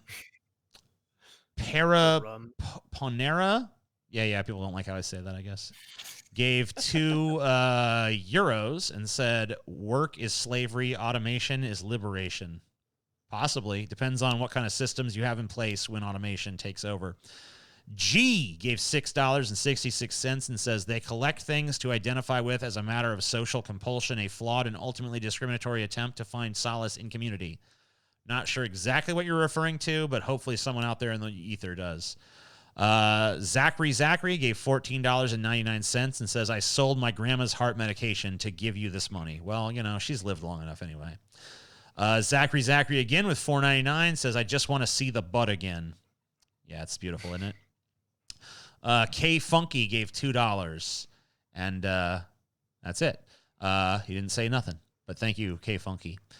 John Morgan gave a very generous $20 and said, in order for people to think separately from herd/tribal mentality, they need to go against their own cognitive biases or essentially their primal instincts, and the key to combating that is through metacognition. So that's John Morgan's 2 cents, and you guys are free to look into metacognition. Unknown, I'm not saying that word on the fucking stream, dude. Unknown N -- etc. Said, TJ, have you heard of Voosh's newfound Christianity and lecturing others on degeneracy, even though he was a PUA for 20 years, LMFAO? Yeah, I've heard about it. I haven't actually looked into it. Pretty funny stuff. Divorce from Humanity, another very generous $20 donor, said, the internet's thrown people of all ages together, removed consequence of being disrespectful, and embarrassment of exposing stupidity. Do you think that the reason discourse is so bad is because we all hide behind fake names and avatars? Yeah, I think that's part of it, but I think the larger reason is just because people have become so factionalized as they realize that there are others out there with whom they can form these little ideological alliances, like even if their ideology is totally crazy and stupid, like the earth is flat or something. Even they can form like a little group of like, yeah, we're the flat earth people and we fucking deny the science of the globe or whatever. John Morgan gave $20 and says, when it, I should also describe his $20 donation as generous since I did it for the others. When it comes to ethics, people need to rely on discourse. One needs to be able to use analysis, assessment, and argumentation to attempt to refute whether or not something is morally/ethically sound or unsound. Yeah, absolutely. And that's the problem is like the problem with any sort of morality, especially one that proclaims to be objective, is that, you know, all it has to do is say this is morality and it's objectively true, and no one's allowed to question it, because if you do, you're questioning the objective truth, and there's no discussion and there's no debate and there's no weighing things out in any sort of like by any sort of measure, whether it be utilitarian or some sort of other measure. There's just it just is an excuse to end all discussions, and that's not a good thing. Unknown whatever again gave 666 Canadian, says please beat Voosh V on the Christian ethics because he has no business being in it. Lol. Yeah, I mean anyone. I mean like all the Christian ethicists are hypocrites. So whatever. Do It Live gave $5 and says you can still hold yourself accountable for the things you say, thereby reducing the amount of dumb fuckery on the internet. No one thinks the things they're saying are dumb, though. That's the problem. No one recognizes their own stupidity, and if they do, I don't know. No, everyone thinks they're a fucking genius. I'm right on this. Even if they acknowledge in some like nebulous way, like I'm not that smart, but I know what's what, you know. So it's still because they listen to the people that's the thing. They think, oh well, I'm not that smart, but the person I'm listening to is really smart. So I'm smart. I'm smarter than average for listening to this person and having this really smart take. I'm smart by proxy. Yeah. Jalea Paradigm gave $5, as TJ is right. As always, the most astute, brilliant comment. Oh, of course. Doug E gave $2, says, I want to say fuck Dinesh D'Souza. That is all. Indeed. Agreed. Paparonia gave €2 and says, Kakistocracy is inevitable. What the fuck is Kakistocracy? I'm looking it up.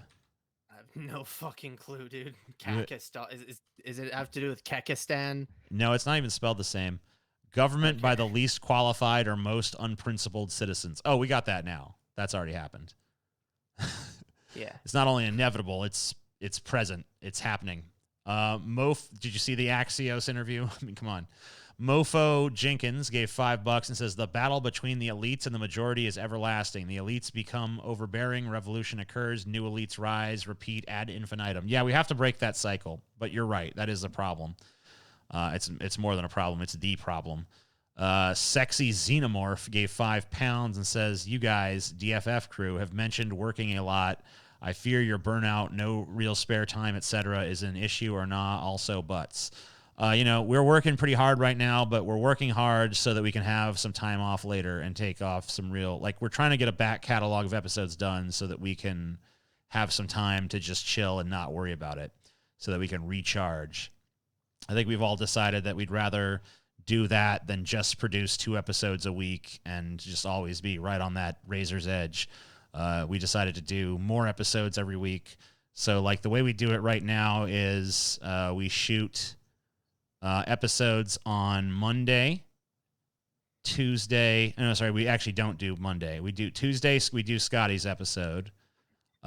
Wednesday we do Flash Fried because it has to come out that day. It's tethered to the events of the day. Then Thursday we do my episode. Friday we do Paul's episode, and Saturday we do the banter-sode. Or either we do a banter-sode or we end up doing a Patreon perk that day. So then we have 4 pieces of content, well 5 I guess, because Flash Fried as well, that come out every week, and then we just rinse and repeat that over and over again. So how regular are you guys doing the banter-sodes now then? Pretty much one of every 4 episodes that we're doing, pretty much, or close to it, because it's a little bit offset by the fact that we sometimes do patron perks on the day we would do a banter-sode. But yeah. I mean, the banter-sodes are dope. I really enjoy them. Yeah, I mean, I think they're usually pretty fun, and it's like the free form nature of them can lead to some pretty crazy discussions. We had one recently. Yeah. I don't think it's come out yet, but we've kind of labeled it the poop banter-sode.